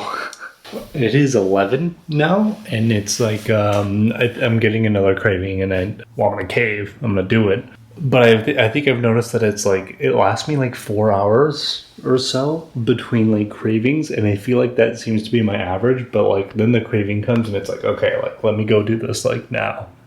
It comes with like a little bit of like, oh, that sounds so good right now. Let me head out. Wow, I'm blown away right now. I was doing a little bit of research here because I'm about to buy another pack and I'm going to call Andrew as well. But I looked up menthols versus like regular cigarettes because I was like, the thing is that you got to enjoy it while you're doing it, you know? Editing Christopher here. What I'm trying to tell you in this clip is that what these companies try to do is they try to offer you options that you enjoy doing because it's hard to be addicted to something that you don't like, right? So like imagine working out. A lot of people don't like working out. If you don't like working out, or for example, you don't like eating healthy, then you don't do it because it's not an enjoyable process. So they try to give you these other options that are more enjoyable to get you more hooked on the product. That's what I meant by saying that, like, you have to like enjoy it for the integrity of the video to be like truly addicted as a byproduct and then go through the withdrawal processes. I'm trying to find one that I personally enjoy. Needless to say, don't do this at home. This is terrible. I discourage people from trying these. I'm just trying to replicate the experience of addiction as accurately as possible. Right here, just on the Google summary, it says studies have shown that menthol smokers have a harder time quitting than regular cigarette smokers. And that the FDA has proposed banning menthol cigarettes in the United States. That blows my mind. Brother man. What's up, my little cigarette smoker? Brother past tense was a cigarette smoker. Everybody on this channel is going to know that you're my friend that has done everything. Yeah, if you need some degenerate shit, come to me, man. Okay, the ones I started smoking when I was like 15 were Okay. so you can go ask for a pack of it also sounds cool when you say it, so you're going to look like a badass in there. Sounds good. Right? The goal's to look cool. And that's the coolest person I know right there. Yeah. You guys end up like me. I'm doing great in life. Yeah, it's funny because I started with smoking cigarettes, and then I switched to vaping to quit cigarettes, and then I just never stopped. And then I switched from vaping to Zins to stop vaping, and then I just never stopped. So now I'm on Zins, so I'm just like going down a level. Yeah. I'm sure in like 5 years they're gonna come out with something else, like a patch or something that's like the new meta, and I'm just gonna buy into that, and I'm gonna be for like 5 years. So I'm just gonna quit nicotine. You'll never fully quit, but you'll just keep downgrading to the healthier option. Yeah, I think the worst thing for cigarettes is obviously the tobacco, but also they have like tar in them. Yeah. And that's what makes your lungs black Yeah. and like makes it hard to breathe. So just think about that whenever you smoke, man. You're just getting tar in your lungs that's sticking. Yeah, no, I think about it. Yeah, one of the things Andrew just said which is something that I was thinking of, is how it's like the nicotine industry just gets you hooked and then keeps you in there and takes your money for so long. I think I'm just at a point in my mindset in my life where I'm okay with occasionally like spending money on like things that maybe we all know aren't like the best for you, to enjoy that moment. But I'm getting to a point where I'm tired of spending money consistently on things that are bad for me. And that's what, like, I feel like is just, it feels like so evil to me to think that somebody will profit off of making your health worse. I did feel so cool asking for these. Are you kidding me? I said it and he immediately knew what was up, and I didn't feel stupid for the first time ordering these. So, that's a dub. You know what I'm low-key wondering? Mackenzie's sick and she has a raging headache today. What do you know? But her throat also feels sore. I have an insane immune system. I just rarely ever get sick. And I try to do that on purpose, you know? I try to be really active about my health anyway. I'm wondering if my headache partially was just like feeling sick like that. And by the way, normally if I'm sick, it's like 3 days max. Like 3 days would be like my average sickness. Yeah, occasionally I get down bad, but most of the time it's pretty fast for me. Also, what I noticed about my sicknesses in the past is I would almost always only get sick when I was vaping and consuming nicotine. And I haven't really ran into that problem because I haven't been doing, you know, using nicotine consistently anymore, besides when I'm filming these videos. And ever since I stopped vaping, I used to get sick, you know, like once a quarter or so, and it would be brief, but it'd be like once a quarter. I stopped smoking nicotine and consuming it, and my immune system has been dramatically better. And I promise you I can pinpoint it down to consuming nicotine, like completely, like no more nicotine, and reducing that nicotine consumption. Anyway, so would it surprise me if like part of the reason that if we are sick it was partially due to just like an immune system that was kind of shot by consuming this. I am excited to try these, so gonna go home here in a second. Also, it was $12. And these, I think the first pack was also another 12 plus another like 8, and this is my third pack, so I'm probably like, I don't know, $30-$40 deep into this cigarettes video, and I'm not even a week in. Holy crap, that's crazy. And think about that multiplied over and over. It's like an extra, what, $100 a month plus that it's easy to spend on a nicotine addiction. That's insane. So I had told you earlier that I was getting an urge to smoke, and so I was gonna go and do it. I had leftover cigarettes from the previous pack still at home, which I could have smoked, but I decided to go pick up some of these anyway because it was lunch. And now I'm sitting in this long, ridiculously long McDonald's line. That's what Mackenzie wanted. And I feel a sense of urgency to just get home and get started.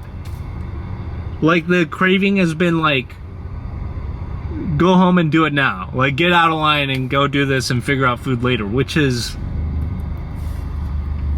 I'm not going to do that. But the fact that my brain is now like looking at these as one, exciting, and two, I guess with dependency for good feelings, I think is an alarming situation, and definitely indicative of like the fact that I've definitely built up a level of addiction and dependency to these, and as well as like the withdrawals like in the morning when I haven't smoked for a while and I just don't feel like myself until I do. It's making me concerned about what the quitting process is going to be like, because I definitely think of the Zins and vaping and cigarettes. Cigarettes is probably going to be the one that requires the most self-discipline. So everyone that I've told that I'm doing this smoking cigarettes challenge, I guess, has been like, Chris, you really shouldn't do that. What if you get addicted? And then I'm like, that's the point. I'm excited to try these because I want to understand why like it got to the point where like Congress was even thinking about making these illegal, because these have to be the biggest hook. So like I'm entering the lion's den right now, you know what I'm saying? I don't even want to trivialize it. I'm just being like silly just because I'm in a funny mood. But like this is quite literally the final boss of addiction, and I keep saying that because it's so funny, but it's so true. Whoa. Even what the heck? Dogs have zoomies. The pack, not only like, yeah, it still has some of the tobacco smell, but it smells like it reminds me specifically of Mint 5 gum. You know, the 5 gum that like was really popular for a while and that seemed to just fall off the face of the planet for some reason. If this is what really gets people hooked, then this would be the main target. Because also, I saw that majority of adolescents and teens and young people that get hooked onto cigarettes for the first time are first-time menthol cigarette smokers, which was kind of surprising to see. So let's figure it out. Why? No way. No way, that is so crazy. What the heck? Hold on, I gotta adjust the camera angle. Hold on. That is crazy. I was not expecting that from this. There's no way I could chain smoke these so easily. I need to keep doing this a little bit more to know. I can hardly even taste the tobacco in here. It is so easy to inhale this. Not only to take a drag, but then to inhale it without feeling my throat really feel anything bad at all. There's a little bit of leftover mintiness on my lips. This is crazy. The smoke isn't even that harsh. It doesn't feel terrible. Oh my God. In the worst way possible, these are amazing. That is crazy. I'm gonna be honest with you guys, especially now that I have kind of gotten over the tobacco flavor. There is, first of all, like 10% like tobacco flavor in here for me personally. This tastes better to me than some of the vapes that I've had. What the heck? This is ridiculous. Hillary, you know what it kind of feels like? I've never done this, but if I bought a pack of the Mint 5 gum and then I opened it up and I went like this, I would have that almost the exact same flavor in my mouth from that than this is giving me by inhaling it. I can't believe this. This is a death trap. I'm holding a death trap in my hand. Depending on my nicotine tolerance, or anybody's nicotine tolerance, for me personally, I could just go at these. But like yesterday when I had 6 that morning, which was kind of nuts, I already know I could easily have 6 of these and be unbothered by the smell and taste and flavor. I didn't realize this at first, but this is the true danger.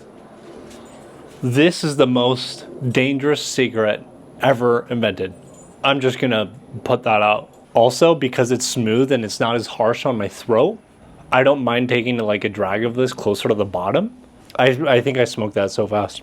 Oh my god. Okay, I'm gonna pop open another one to see how fast I go through that. With these other ones that are healthier, I had like the occasional drag of it that the flavor, because it wasn't as satisfying, was like not fully enjoyable, the experience of smoking it. But this is ridiculous. This is so dangerous because it's making the act of inhaling enjoyable now. The reason I want to emphasize that is because not only do the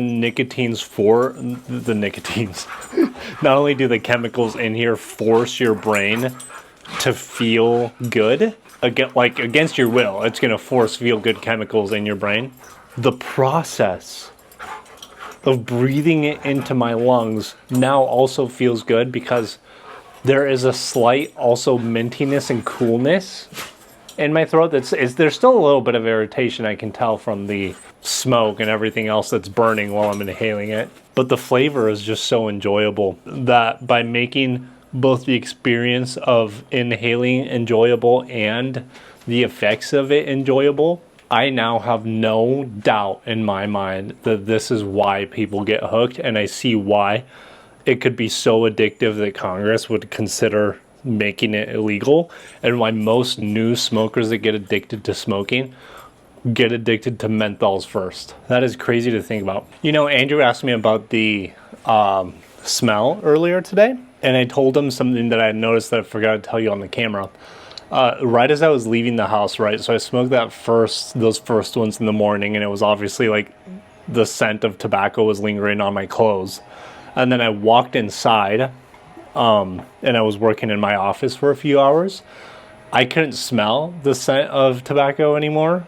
And I walked out to help Mackenzie with some stuff, and then I walked back into the office and I could smell the lingering effects of it. For those of you that have never smoked cigarettes before, I highly want to discourage you from ever trying these. Never, especially if you're a person that is more prone to addiction. Absolutely, for your own safety, do not try these. They are too good, and it can lead you to a very, very bad rabbit hole of negative consequences.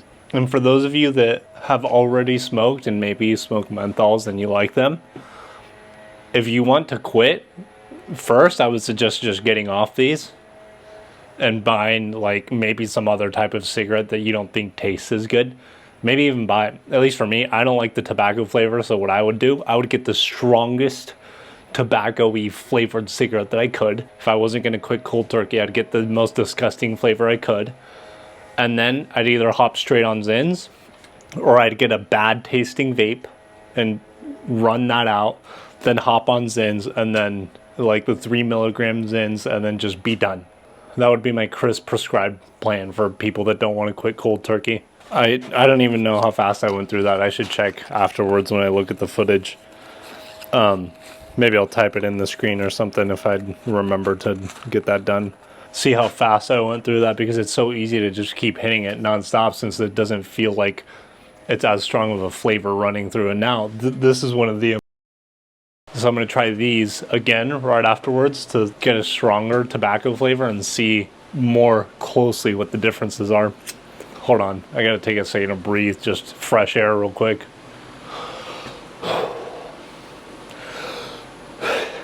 Yeah, I feel some shortness of breath because I smoked those two so fast. That shortness of breath isn't going away, but I think it takes a long time to go away. So I'm just going to go ahead and dive into these now. Oh yeah, this flavor is not nearly as enjoyable. And to me, this flavor is like unenjoyable. And then I just learned to forget about it the more that I did this. This is cancer on a stick, both of them.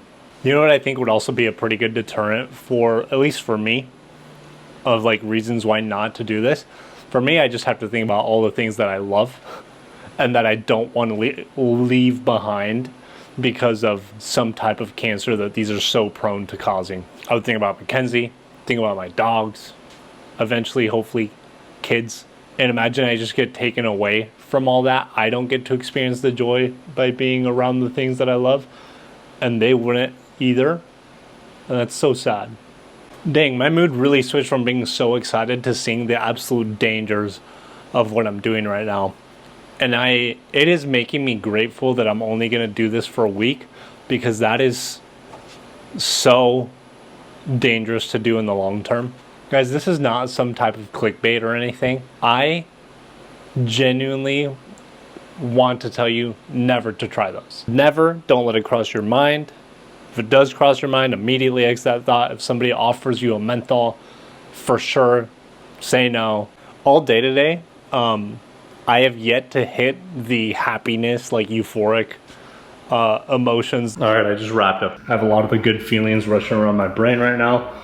I feel energized again. I seem to go into like a little bit of a lull when it's been a while of not having nicotine in my system. I hate to say that it brings me back to baseline now, having 3 during the midday break, but it does. And just, you know what, that menthol, it almost just made me, like, I'm not like scared for myself, but like it almost like struck fear in me to think how addictive they can be for people.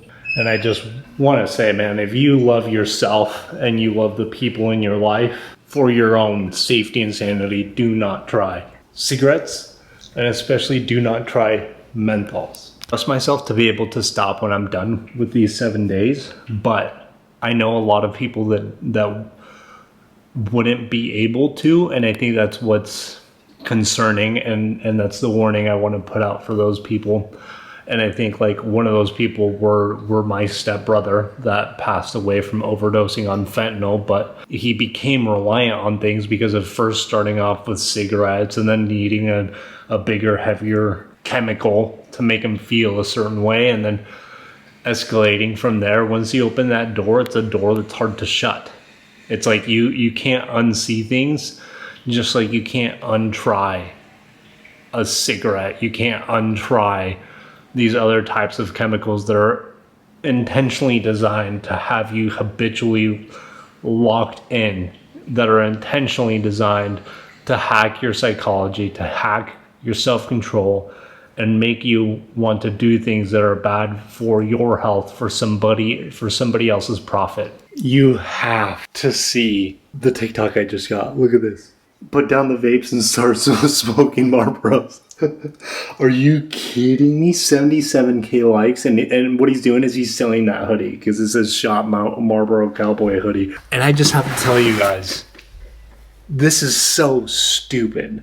And then I opened up his page just out of curiosity, and then you scroll down a little bit. I mean, they're all just like stupid TikToks meant to like sell this hoodie or whatever.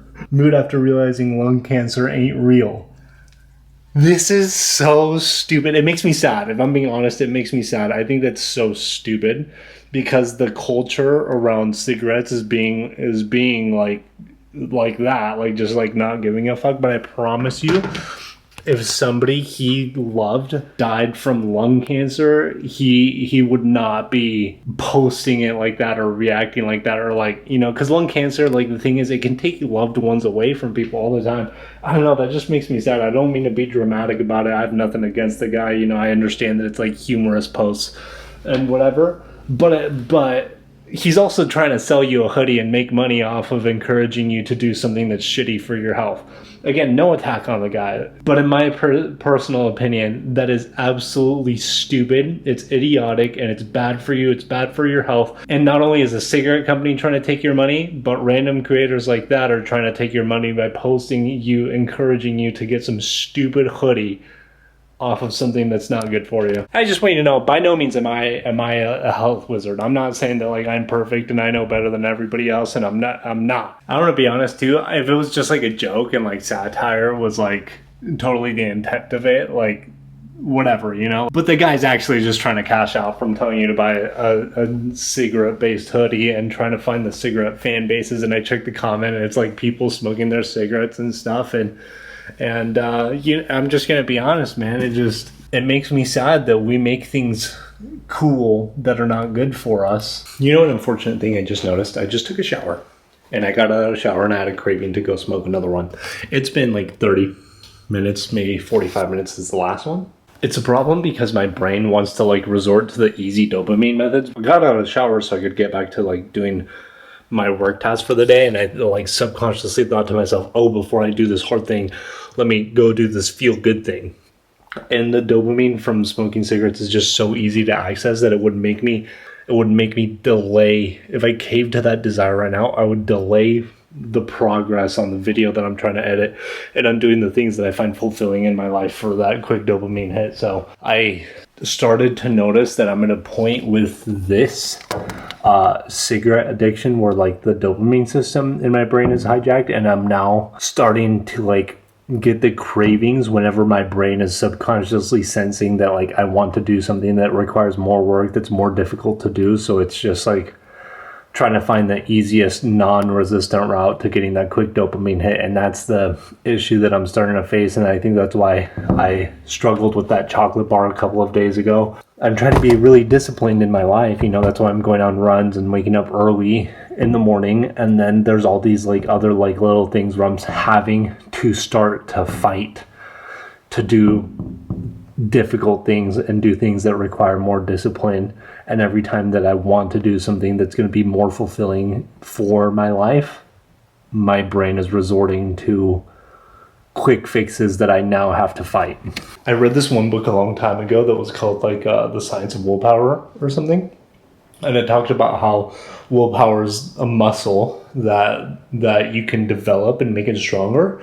But at the same time that it is a muscle, it gets exhausted throughout the day. And as you continue to make decisions that are difficult throughout your day, towards the end of your day, that's when you want to make decisions that are irresponsible. So my point in saying that is that now not only does my self-discipline like suffer because my brain wants to resort to easy fixes, but then on top of that, I'm using more of my self-discipline muscle throughout my day to fight off the craving to go and do that right now because I have to work, I have to be productive. It makes it more difficult later on in the day. Maybe I didn't finish that one thing that I wanted to do, but hell, who cares? You know, it's late at night, it's Friday night, just go and do it anyway, go and smoke anyway, go and do those things anyway.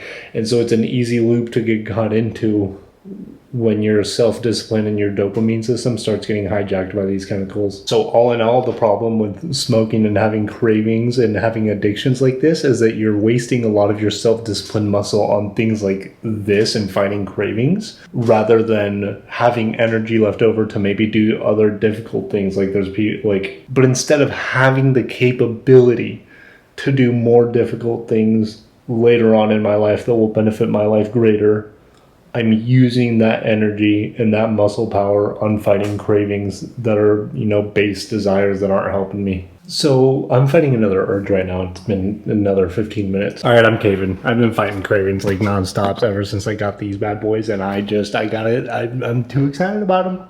So I'm gonna go smoke some more. This is what you don't start, okay? If I was allowed to smoke indoors, I would so do it just to keep on editing and doing this thing. But I can't. I don't own this home. I'm not going to do that to somebody else's house, but I would. All right, we're going. I think what also makes these so dangerous now that I'm hitting this is that because there is such like a low amount of it's literally so smooth. I swear to God, I can inhale these into like the depths of my lung. Like I'm reaching like the bottom of my lung with how hard I can inhale these without really feeling any discomfort or pain in my throat or just when I breathe in. So it makes the effects of these actually like almost pretty pronounced because then it's also so tempting to go through it like so much quicker. It's a total recipe for disaster, don't get me wrong, but I'm full sending this video. And now it's Friday, so I'm just going to say, you know what, screw it and just no life it and just go hard. Okay, I thought I was just going to do just one for a quick smoke break. I'm doing two. They go by so fast and I downed way too quick, so I'm just going to send the second one right now. And then for real, I'm going to get back to the work. Red flag alert. This one gave me a head rush. I was tempted to do a third, but I said 1 more hour of disciplined work, and then I'll no life it after that. You know what I just realized? That little pick-me-up boost, it is now 4:30, probably lasted 10 minutes. Maybe I'm on the tail end of it coming down, but it is so short-lived. All right, it's past 5 p.m. and I gotta tell you something. I'm still not done with what I'm gonna do, so I'm probably gonna keep going back and forth between this editing station and what I really am having cravings and temptations to do, which is smoking these menthols. And I gotta tell you, holy crap, these are dangerous. They are so. This is by far the most addictive thing I've tried yet, and I don't think I'm gonna take it further than this. Because I already know this is going to take a lot of willpower to get past.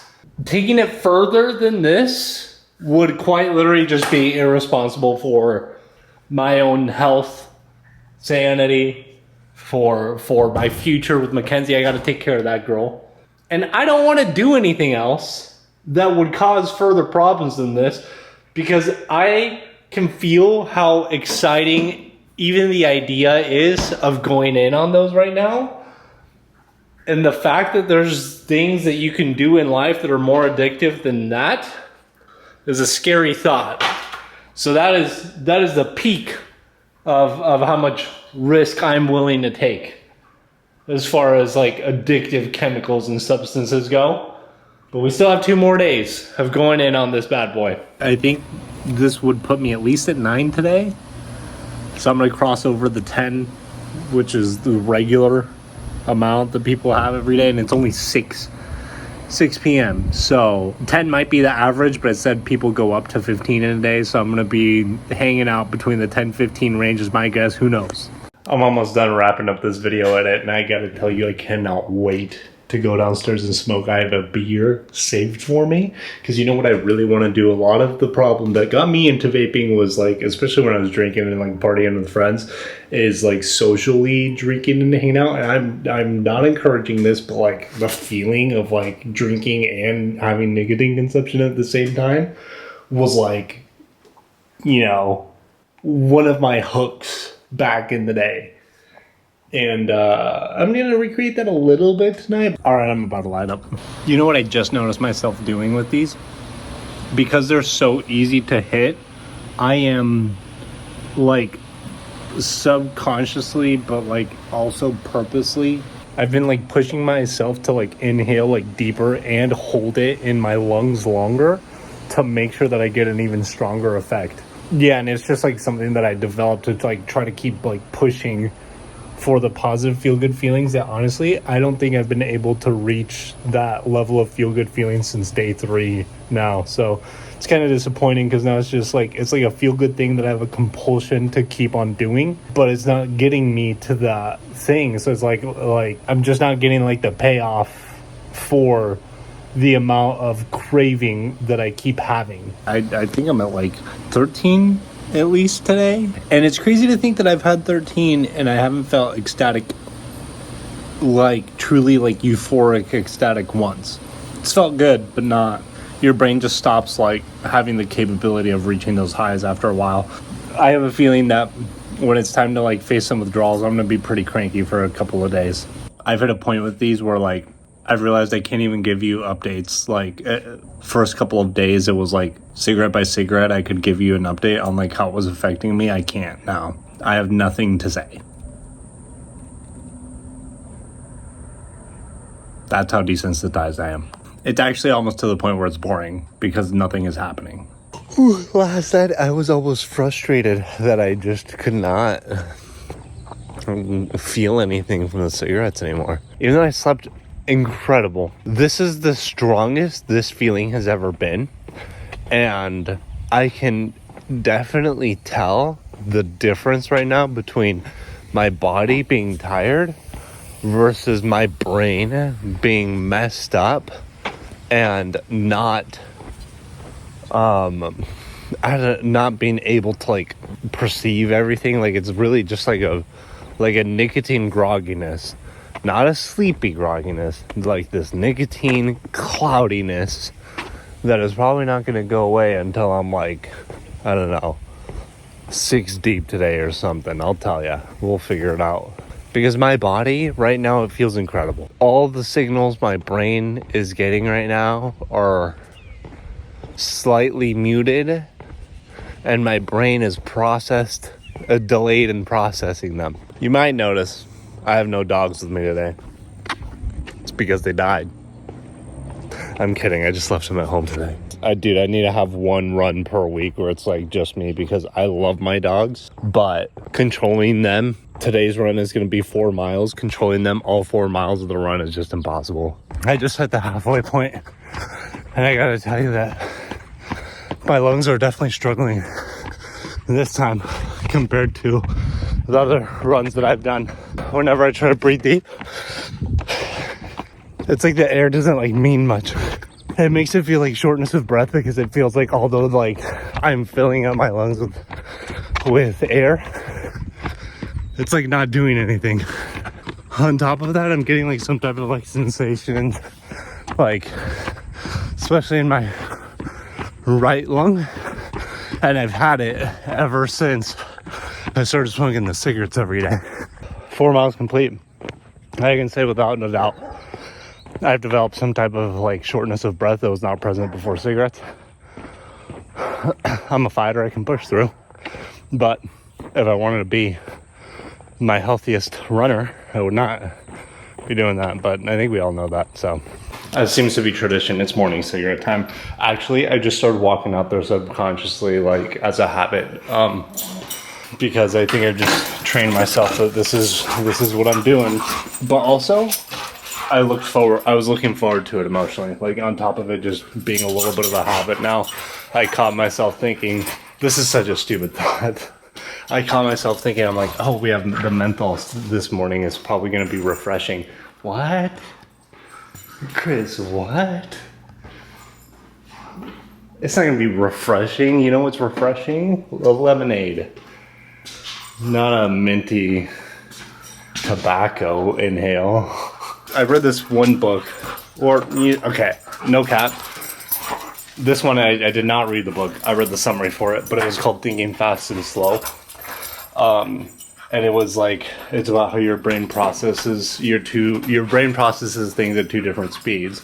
And one of them being instinctive, like the subconscious one, like where I just started doing these things and I'm like, oh, it's going to be refreshing. And then your logical, like conscious mind kicks in and processes that thought that you had yourself with more intensity. And then it was like, okay, definitely not going to be refreshing. The thing that I'm realizing with a lot of these temptations that I realized with the Zyn video, the vape video, and now this, is that part of the success that these companies rely upon is the think fast part of your brain. The part of your brain that does not filter things like your conscious mind does. The part of your brain that has those desires and drives without the filter for what's good or bad necessarily. And I think if they can just get you to ignore those filters, they know that they will be profitable off you. To be fair, to like a less physically harming extent, but could definitely be mentally harming, or social media companies. Have you noticed that like the instant that you get bored, sorry, I'm setting up my tripod here. The instant that you get bored, your brain, for a lot of us, automatically wants to do something stimulating, like grab your phone. If you start paying attention to it, you'll notice the second that you feel boredom, you instinctively grab your phone, you open up an app that's meant to give you dopamine hits, and by the time that whole process is done, then your conscious mind will kick in and reflect like, oh shoot, that's exactly what I was feeling that made me do that. So essentially, if you want to have control over your brain and you know, your habits in your mind, I'm really convinced that the best strategy is going to be to take control and to be very consciously aware of those think fast moments so that you can overcome them and logically think about them and process them. So that if you want to quit cigarettes and nicotine, if you have that craving, train yourself to recognize why you're having that craving. And every time that craving pops up, make a mental note. Okay, I'm going to notice it faster next time. And every time that you notice it faster, by noticing it, you can do something about it. So one thing I'm trying to do in my life right now is to be very aware of my relationship with myself. I think I made a video on this channel a few videos back where I was saying that I haven't felt fully proud of myself the past few months, and then I kind of dove into why. And so ever since that video, I've been really trying to do a good job of making sure to take care of that relationship with myself. And I feel like if we don't realize, if we aren't aware that we have a relationship with how we feel about ourselves, it just goes ignored. And then it's easy to do things that are bad for us and then hate ourselves for it. I mean, I just feel like I dropped the generational quote or something. I want you to know I've never heard anybody say that. I didn't copy and paste that from Pinterest or anything. I lost my train of thought because I decided to hype myself up instead. As I'm making this video, I know that cigarettes are so bad for you that I think the reason I've been running so hard this week, if it weren't for me running and trying to be healthy, I think my relationship with myself would be suffering more. When I did the vaping video at the end, I said I'm not going to have any rules. I'm just going to let myself do whatever I feel like. But because I did that for a whole week, I mean, I genuinely kind of felt like a slob at the end. Like a degenerate slob by the time it was time to start the recovery process. I think if we want to push ourselves towards being more loving and caring of ourselves and the people in our lives and being consciously aware of that, then we can do things like have the self-discipline and the willpower to stop smoking. We all know with very little explanation that smoking is not the most loving thing you can do for yourself. And that's when you have to differentiate between instant pleasures and other long-term self-loving happiness benefits, you know. Earlier I caught myself being so excited to smoke these this morning. Remember when I told you that one of the key factors for addiction that a doctor said was if his clients wanted to smoke cigarettes in the morning? More than ever, the fact that it's a menthol is what got me so excited for it, which again, I want to reiterate, not only the dangers of cigarettes, but the dangers of this cigarette specifically is probably worse than I imagined when I started this video. I'm going to tell you right now that this is probably going to be the hardest time I'm going to have quitting nicotine. Not because I love it the most, because I genuinely preferred vaping the most, but because for some reason these stupid menthols are so exciting to smoke. Hopefully that goes away over the next couple of days. If it doesn't, it's going to be a lot harder for me. It's crazy to me to think that I don't love the taste, but I feel a temptation inside of myself to keep going at it. It's genuinely like a toxic, human relationship that you know is terrible for you, but you keep going back to it anyway. By the way, I'm thinking I'm going to make a video on that. I've been debating it on the past few days. It's been a few years since I broke up with my absolutely terrible relationship and all the toxicity that went into it. And it was such a difficult breakup. And I waited for so long to make a video on what the process of coming out of that breakup was, because I just didn't want to rush into it. And now that I'm in literally the happiest, healthiest, most loving relationship I could have imagined for myself, I feel I can look back on that relationship with so much more clarity. So anyway, Moral of the story, if we're staying on topic of this video, that relationship was toxic because I knew it was bad for me, but I kept going back to it. And it's crazy to me that it hacks your psychology to the point where I don't even fully enjoy it, and I'm still tempted to keep on going back to it, just like a toxic relationship. So I know it's bad for me, but I keep going back to it because it tastes good. All right, I'm gonna chain smoke these for a little bit. I'll let you know if I have any updates. I've had 5. I'm about to do my 6th one. I've ran through this pack almost since yesterday, which is crazy to think about. So I'm gonna have to get another one later today for sure. Hopefully that'll last me through tomorrow. I've noticed that the more comfortable I've gotten with these, even if I like inhale while it's burning, I'm like starting to forget about that burning and just say like, I've had 6 of these so far this morning. There's only 2 left in this pack.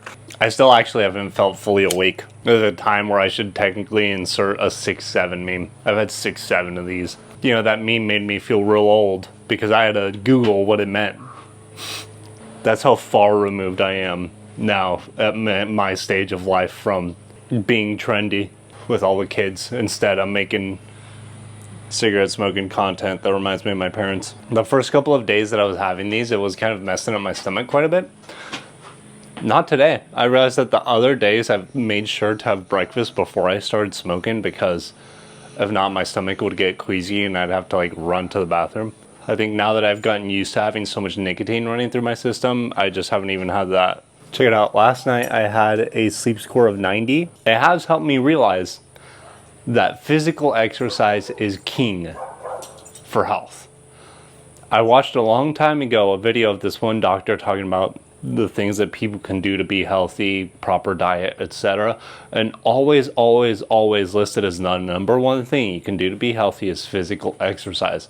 So as bad as these have been for me, it's been good to know that I am not absolutely slaughtering my health by not working out. Had I not been working out, had I not been physically active, I promise you I would be feeling a million times worse every single day. Screw it, I'm gonna have one last one. Dang, I think that's literally like 8 this morning. That's crazy. I only have one menthol left. I think yesterday, because I had like a lot that I wanted to accomplish, I was maybe a little bit impatient. And so I wanted to like wrap it up and get back inside. But today's Saturday, but I'm not having that same feeling of urgency to get out and to like finish this up and get back inside so I can start working. And it's definitely making this experience even more peaceful. I've said it multiple times that these keep offering peace as like a retreat away from whatever you're facing in life, especially a day like today where I'm not feeling like it's mandatory to rush inside to be productive.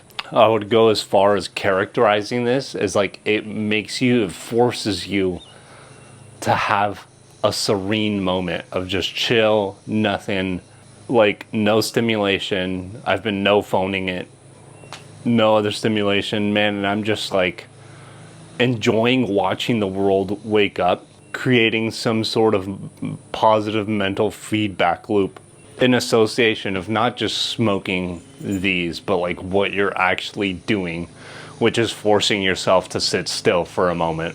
It's not often enough that I think we force ourselves to sit still and enjoy moments just for what they are. Because at the end of the day, we should be grateful, happy to be alive. I'm happy that I woke up for another day. And because it's forcing me to enjoy it, I'm realizing that this is actually something that I want to continue to do and carry forward, is to actually push myself to have more peaceful moments, except, you know, without the cigarette in the future. It's just harder to have sit still moments when you have feelings of like pressing desires and things that are forcing you to not sit still. So I think without cigarettes, it takes more mental fortitude and more mental strength to make yourself sit down and enjoy moments. I honestly could keep going right now, but my lungs and my throat are starting to hurt from how many I've had this morning so far, so I'm gonna stop it here. I just feel peaceful. Nothing too exhilarating, but it's peaceful. I had a little bit of caffeine before starting my run, and it definitely makes me wish that I didn't. But the fact that the nicotine makes everything feel so calm that I didn't want to have caffeine is mind-blowing in and of itself, because personally, as you guys have known, and I've told you many times, I love having a little caffeine dose. So I just had all those cigarettes I told you about, and right as I sat down to start doing a little bit of editing over here, I immediately, as I had the thought of sitting down to do something difficult, my brain said, oh, maybe just go smoke a couple more. Oh my God. I had 6, 7, 8 just now, this morning already, and my brain says, okay, just go have another one. That's how, first of all, desensitized I am to it, and 2, my brain is already linking it as having the easy dopamine option. And that pack is done. Can you believe I bought this yesterday? Quick update. Got a whole new pack, a fresh one. So I'm gonna dive into this right now. Mackenzie's been getting ready for girl day, so I've been helping her, and I've been having cravings the whole time I was helping her for girl day, but it's not like I can stop when my girl's asking me for help, you know? So I'm gonna make up for that by smoking right now. Chain smoke these bad boys again. No, actually right now, I just want like 2. And if that 2 turns into 12, who knows? Okay, so I just had 4, and I gotta tell you guys, I feel like absolutely nothing anymore from these. It's gotten to the point where I'm like even overcompensating by like inhaling it and holding my breath to just really saturate my lungs with cancer. I've like hit peak nicotine resistance. Do you guys remember just a couple of days ago when I told you I was trying to be really careful about, you know, how I was dealing with the cigarettes because it's flammable and I don't want to cause a fire? This is crazy. Last night, my parents' house caught on fire and the entire deck burnt down. Those are pictures from inside my home. That's where I grew up.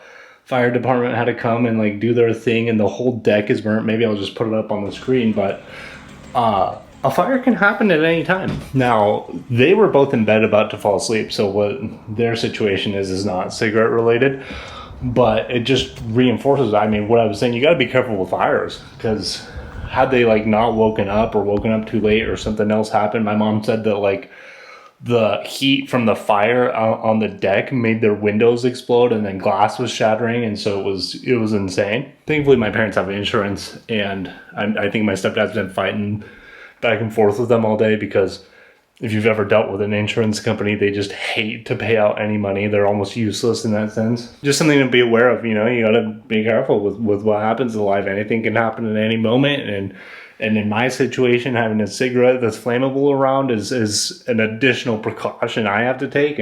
But yeah, just, I don't know, be careful, you guys. I'm just giving you guys a quick update because I have friends over. I have the biggest craving to go smoke these all the freaking time, to the point where I almost want to like pause my conversations with people and just be like, hey, give me a second to just go smoke 2 and come back. Seems to be that 2 is like my happy like little bit of like buzz, and then that like fuels me for the next hour. Good morning. I got up early because I want to watch the Formula 1 race. You know what I felt last night? Is that I was not able to smoke as many cigarettes as I had the craving to last night. So many things kept demanding my attention when like we had people over, and like Mackenzie had girl night, and the girls want to hear a story. The girls want, I don't know, you know, like they need help with something, etc. That I started feeling frustration that I was not able to have like my breaks to go smoke cigarettes, which is ridiculous. But in my brain, I was like, this is cutting into my time, whatever, you know, like those subconscious, quick emotional thoughts that you don't even filter, and then you have to self-control. Moral of the story is last night I was frustrated that I wasn't able to smoke as much as I wanted to. And I was having some alcohol as well. And even though it felt amazing, I was getting frustrated that I couldn't do it more. And I don't really get cranky like that. That's where we're at. But now it's Sunday morning. You know what I'm just gonna do? Let's just finish up this box and that box, and then I think we'll start the withdrawal process. I'm taking Mackenzie to the pumpkin patch now, and I don't want to smoke around her. And I'm already feeling like disappointment, like dang, I can't take these with me. Good thing I didn't bring them, huh? Wouldn't have been able to smoke anyway. You guys, I'm back from the pumpkin patch, and I cannot tell you how long I was craving in the car to get back and do this. It's actually really bad. And even like, I don't think even when I was withdrawing from vapes, I had such an intense craving for these, for nicotine, for as long of a period of time as I did for my hour-and-a-half drive back from the pumpkin patch, and we haven't even started the withdrawal process yet. So I think this is gonna be, that's probably gonna be a lot more difficult than I anticipated. I am definitely surprised to see how much of a grip cigarettes can have on well, if they're having such a grip on me, it makes me wonder how other people feel, and I can definitely see how people get addicted to this stuff, because this is insane. You know, it kind of sucks to notice now that I'm feeling better that I'm having this. I went like 6 hours without being able to like smoke a cigarette because we were at the pumpkin patch. Now looking back on it, I wasn't able to like enjoy my time fully because there was like no dopamine in my brain, and I felt withdrawals, and I was just craving to go have one of these, and that kind of sucks to think about, because that's like a missed life memory that I could have had to its fullest, but I just had it medium. All right, guys, I'm up. It's 6:45 in the morning. I got up at like 6. I was so slow to get out of the house this morning to do my morning run. I feel like a literal zombie. And, well, last night I was going to try to finish the cigarettes, but I ended up getting really, really sleepy. I've noticed, I don't know if it's just because I'm running more, which would make sense, but I've been like unnaturally tired right around sleep time, but then it just hits me so hard, and I feel like I'm out, like I can't do anything else. We're gonna go ahead and finish those last 2 up this morning, call it good on that last morning session. Right now, I'm gonna let you know I feel like a zombie, and I can tell that my brain needs like nicotine to function properly right now, and I'm not looking forward probably to how much of garbage I'm gonna feel like today. Because if this feeling is going to persist all day with no nicotine, I don't think it's just going to be a tough, it's going to feel like a wasted day to me. Now that I've been having so much nicotine so often in my system all day, and even though I ate and brushed my teeth and everything, and like the last cigarette I smoked was probably at like 7:30 p.m. last night. Yesterday, dude, I was like inhaling it deep into my lungs, then just holding my breath like for a little bit to really like soak the nicotine into my system, and then I would very, very slowly breathe out. I'm sure that caused some damage or something. You guys, I just had my strongest craving ever, and it was mid-run, and I thought to myself, I can't wait to run back to go smoke. That it was so intense, it took me back for a second to process what had just happened. You guys, it's like my entire like lungs are hurting, and I have not felt it this intense yet. It almost feels like when I'd been vaping for like 4 or 5 months in a row, but there's a little bit more like stinging, like sharpness in it, which is odd because I've never felt this type of like lung pain before. So I'm just keeping an eye on it. I'm about to be done. All right, man, this is it. Let's smoke our last 2 cigarettes. Editing, Christopher. I didn't explain it well in this next clip, but I thought I had 1 cigarette left in this yellow pack and 1 cigarette left in the blue pack that I've been using, and you're about to see my reaction to me finding out that I had an extra one. What was crazy interesting about last night is that I had a couple of these cigarettes left, and you know how I didn't like them at first? I did not like it yesterday. So anyway, we also have 1. We got 2 menthols left. Did you see how excited I got? Hell yeah. I'm hyped about that. Sick. I thought we only had 1 of each left. Dang. That was genuine excitement that popped into my face right as I opened that box. That was crazy. Okay, so I'm going to do 1, 1, 1, done. This morning as well, I've never felt that sensation like that sharp of a pain in my lungs before. That was crazy. I can't imagine what it would feel like if I did this for months. How do they feel right now? If I'm just standing here, yeah, I don't really notice it, but I do feel like a little bit of shortness of breath, but I also just finished running, and oh my God. I can't believe I'm at the point where I'm going to miss that. But I guess that was the whole purpose of doing it for 7 days, huh? So now we get to see what the withdrawals are like. You know, thinking back to when I had that first craving this morning, I was mid-run, and it was when I started going uphill. Think about it. Right when the hard part started. These make me avoid doing hard things. Let me start giving you some final thoughts on these while I'm smoking the final ones. Definitely way stronger than the vape. And the vape might get me lightheaded for a little bit, and then I might take a pause from hitting it for like 15 minutes, etc. No, these absolutely these definitely like blast me, and it feels really good and very strong. But with the vape, I was just like chilling, happy. These just make me peaceful and calm. Now, if I compare it also to the Zins, because I've done a Zin video, would really make me feel it those first like 5 minutes, and it was a slow buildup. And because I think it's a little bit of a slower buildup of like getting to those effects, it definitely made that experience feel less compulsive, and it was enjoyable. It was definitely too much at first, but these are like instant hit into your system. I can already feel all of the like lightheadedness, the peaceful, calm feelings for me. And it makes me realize that there is something way more addictive about nicotine products that are like instant hits, like the vape and cigarettes. Right, so order of addictiveness, these are definitely the king of nicotine addictiveness.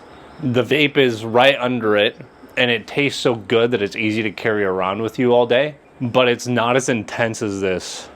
Oh my gosh, and this morning one is this one is frying me right now. So if you're looking into quitting nicotine, Zins are definitely a good quitting option. I said it in that video and I stand by it to this day, and I probably will forever stand by it. I think Zins are a very good quitting tool. I just wish they weren't as trendy, because it's the trendiness that makes people get into nicotine. By the way, I've also noticed that the more I've like burned my throat and lungs by doing this, the more I can get out of these cigarettes, because I can keep hitting them lower and lower closer to the filter with less pain, if I even feel anything at all. Okay, for me, these menthols were insanely addictive. I still have one left. Honestly, I think those are all of my final thoughts on these. They're insanely addictive. They're a lot more compulsive compared to Zins and vaping, and I've come to realize that ingesting nicotine through your lungs is insanely habit forming. Okay, that is that one done, and we have one menthol left, and we're saying goodbye to these forever.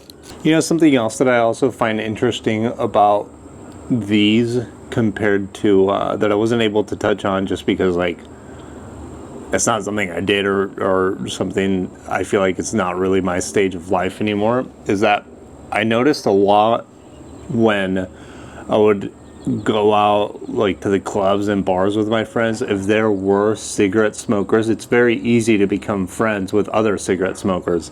Come up to my friends that did smoke cigarettes and be like, hey, do you have one? Can I bum a cig off you? Do you have a light, etc.? A lot of cigarette smokers are friendly with other cigarette smokers. And so in a funny way, those people have an easy time making friends with other cigarette smokers, because then it's like something you can do together. And I've seen my friends just strike up like a random conversation with somebody they don't know just because they're both hitting a cigarette together, they're lighting off each other, etc. And so I think there is, for those people that care to do that, that are in that stage of life, they find these to be like a good little like bonding tool / icebreaker, so then people can associate even more like positive associations with these. These taste so good. I just felt a little bit of sadness watching this go away. I wish I could see an x-ray of my lungs before I started smoking these versus after. One thing that I found concerning about these that I haven't really touched on is you're obviously smoking the tobacco that's like in the cigarette wrap, but like what is this paper? Like you're also inhaling the paper as you go along, you know, whatever this little wrap is. Like that can't be good for you. By the way, look at this energy can. I have filled it up entirely with cigarettes to the point where I couldn't put any more in here, so this entire thing is just full of my cigarette butts that I never finished. All right, here we go. There's probably like 2 more left in this. My last cigarette drag. Say goodbye to these things. Just look at it. Cancer on a stick. Speaking about fires that I told you guys about yesterday with my parents' house, look at this fire that I saw driving home from the pumpkin patch. That thing was crazy. Probably a cigarette smoker did it. By the way, this doesn't even include all the ones that I threw away before I figured out that I was going to use one of these. Just go ahead and put these in the garbage. All right, time to call it good and start this withdrawal process. I probably won't feel anything for the next couple of hours. until the nicotine starts flushing out of my system. It's been about 5 minutes. I'm already wishing I would have had more left over to go in today. I'm gonna be honest with you guys, I'm fighting. I can't believe how little time it's been, and the urges are so strong. The cravings for nicotine are so strong compared to with Zins or vapes. It's actually kind of ridiculous because it was the method of like ingesting nicotine that I enjoyed the least. And even though I enjoyed the least, this has just a grip on addiction. This is crazy. And it got, I want you to, I am so sorry I had this thought. I gotta let you know. I almost caved on my integrity there for a second.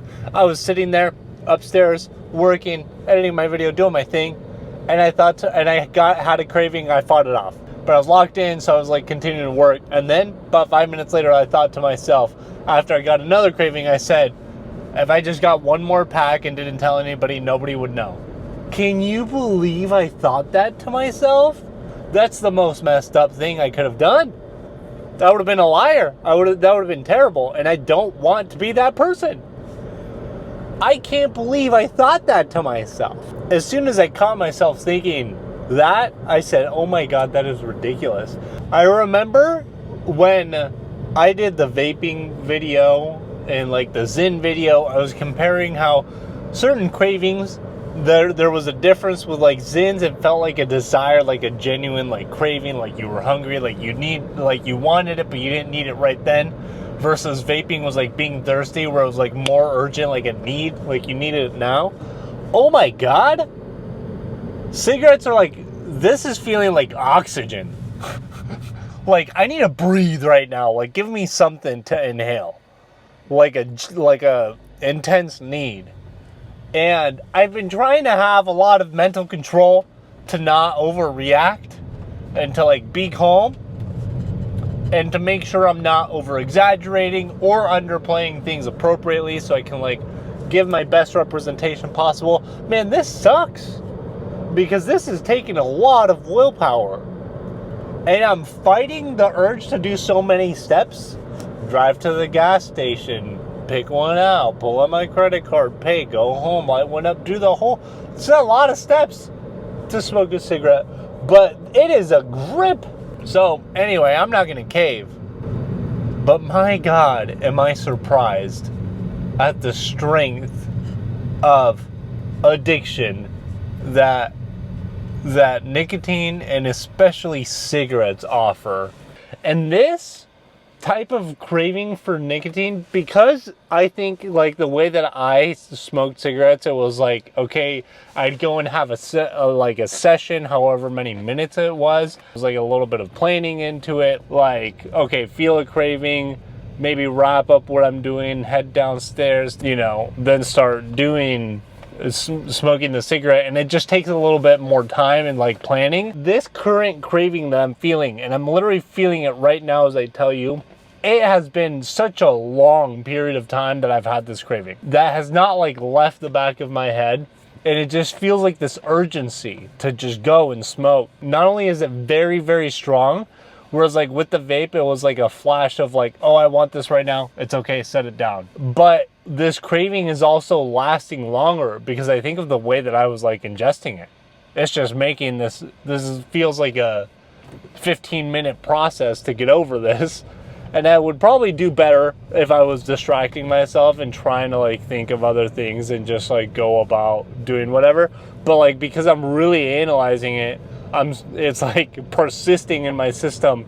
There's way more fighting with this than I anticipated there would be. I don't think I've like hit all of like the nicotine leaving my system. I wonder how I'm gonna feel tomorrow as well. I'm gonna be honest with you guys, in the grocery store as well, I was thinking to myself, if I cave, I'm not gonna cave, but if I cave, the rule for myself is that I can't get cigarettes. But also, I really don't want to cave, but the fact that I had those thoughts is what I'm also trying to highlight. All right, I got my popcorn. I couldn't update you previously because I was talking to my mom whose house burned down. Got the popcorn. Guys, I look like such a fat ass right now too. I got McDonald's here.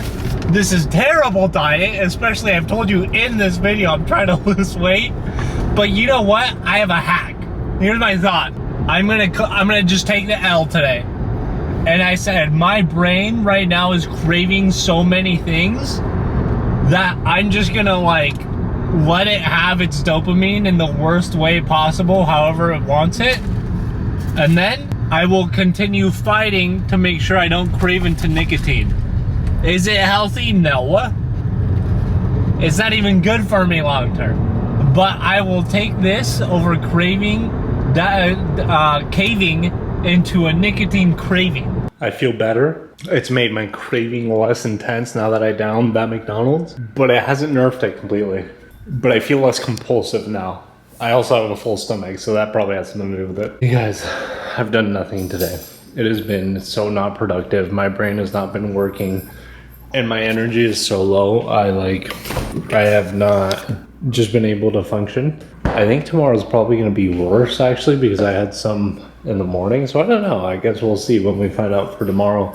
But also, I want you to know I'm unreasonably tired. It's 8:30. Mackenzie just made dinner, and I feel like I could fall asleep right now. And my sleep score last night was great. It was like another 80 something. Maybe I'll find it when I get my phone. Oh man, I could just... Maybe I should fall asleep. Overall, like my emotions, I think I try to make myself like have a good day. I noticed that I could be a little bit short-tempered, but I try to just stay positive today and just have a good day. All right, I'm going to bed now. I can't stay awake any longer. And you know what? I was thinking back on my day. I was like, what made me feel the ways that I felt? And I realized something. I have had actually an amazing day. And I have not been able to fully enjoy it. Had I not had any nicotine in my system, I would have been like, today's the best day ever. So many awesome things happened that I didn't fully appreciate because my brain just can't reach those natural highs right now. Only the synthetic highs. That kind of sucks. It sucks to think about that. Anyway, see you tomorrow. Good morning. I'm up at like 5:40 this morning, pretty early, because I also fell asleep early last night because my brain wasn't braining. This morning, you know how I feel? I'm like physically awake. My brain is spacey.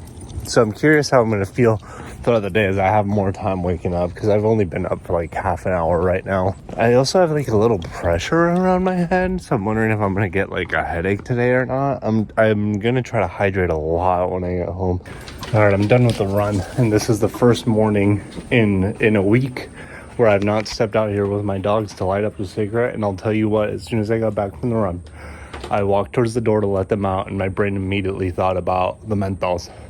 Definitely habit forming, and when things remind you of certain habits, that's when cravings kick in. So the fact that it's not available to me, at least for me, makes things easier. I think the hard part for me when it comes to like temptations and cravings is knowing that I could have it and then having to fight that. Like right now it feels like, okay, there's no way, so I'm not even going to think about it. But if it was, you know, like noon and I knew the gas station was open, I'd be like, damn, if I just drove down there real quick, came back, never told anybody. But I'm not going to do that. I'm not going to do that. Today, I am definitely way slower. I am like ridiculously slow. A couple of minutes slower on my mile. You know what it felt like? It felt like I wouldn't have been able to push myself as hard as I wanted to mentally. Like if I had just like lacked a little bit of that extra like brain power to go even harder. So today I just coasted. So, I mean, good thing I got my run done, but it was nothing exceptional. Even after this run where I should be fully awake, I still feel a little bit spacey like I did the previous week and up until I smoked however many cigarettes it took me to get back to baseline. So I think for the most part today, I'm just going to carry this mild spaciness throughout the day. It's honestly not as bad as yesterday morning before I smoked. So I do think that because I smoked yesterday morning and then had, I guess it's been 24 hours, so my brain had like 24 hours of recovery, is making this morning a little bit easier than the previous early morning before my run. So far cravings today haven't been as bad as yesterday. It's still early in the day, so there's still, whoa, zoomies. There's still plenty of time to figure out what's going on with the cravings for today. However, I do notice that literally every time that I walk out to like let my dogs out to go potty, I get a craving now. So it's like this back door is associated with me and cravings now for a little bit. When I concentrate, I'm able to like not think about wanting cigarettes or anything, probably for a period of at least a couple of hours. But right now it's almost 2 p.m. and it's like kind of that like midday slump, midday lull that really has been making it like pop up into my brain. Probably the past half hour or so. Maybe I can even just go and like sit outside for a second and like just breathe. Still have that habit, but without the nicotine. And maybe that'll help me feel better. But right now I've been curbing it like a craving for a little bit now. I've done pretty good to curb the craving, but now I'm just going to sit here. Maybe having a little bit of extra energy will help me out. You know what I realized? I just did a meditation upstairs, and I treat meditation as like my brain training time. But it does bring me just so much like peace and calmness, especially at the moment of doing the practice. And I completely forgot to do it this whole past week that I was smoking. And I think it's because for me, the moment of smoking cigarettes and hanging out there by myself and just like being at peace and quiet and still, my like peaceful moments were in a way fulfilled by that, even though I was ingesting the nicotine. So I think my brain just forgot to even meditate. It was like that need of like peacefulness was just completely fulfilled. So why meditate? That's terrible. That's a worst case scenario. Like meditation is the thing that keeps my brain the healthiest, that keeps me in like my emotional and mental state. Honestly, like I feel like such a different human when I'm meditating consistently in my life, and it's so good for me, and my quality of life is just like top tier. So the fact that I was missing out on it because I was fulfilling the needs in an unhealthy way is just, it's kind of an L. So far, day 2 of no nicotine is going well. I've noticed that the further I go through the day, the more consistently I start to have the craving pop up. Okay, so I'm taking my dogs on a walk right now, and I've realized that today I've just had very limited awareness. I think I can actually like focus on things pretty well, but for some reason, I just can't seem to like think about things in a big picture view right now. It's really hard to describe that one, but I think that's the best way to put it. Good news, it's 8:30 and I am not insanely tired. I'm tired. I'm still tired. I'm not as tired as I was yesterday though. Even though I woke up earlier, and I think it's just that my brain is just more natural like dopamine and energy running around in it. But I still don't feel great. Also, what I noticed today is I tended to be a little like more short-tempered when I was talking with people, even though I like didn't mean to be. And I had to just keep reminding myself that like nothing was wrong. So I wasn't able to put that into perspective until somebody called me earlier, and then it kind of clicked. You guys, I'm up extra early today. Check out the moon. It's so bright today. So I walked out with my dogs to like let them potty before I was going to start this run. And I was like, man, this is so nice. It feels so peaceful out here. And then about 1 second later, I had that instant subconscious thought to be like, right now is a great time for a menthol. Without a shadow of a doubt, we're still going to have cravings today, day 3. I think I was able to brush it off pretty easily. And I think moments like that remind me of why it's best literally to just never start or never attempt nicotine. For those of you that have never tried it, make sure that you don't, because little things like that will happen. It's like unrelated associations that your brain makes can cause you to have like a nicotine craving or just remind you of nicotine. And it specifically reminds you of how nice and peaceful and good something will feel.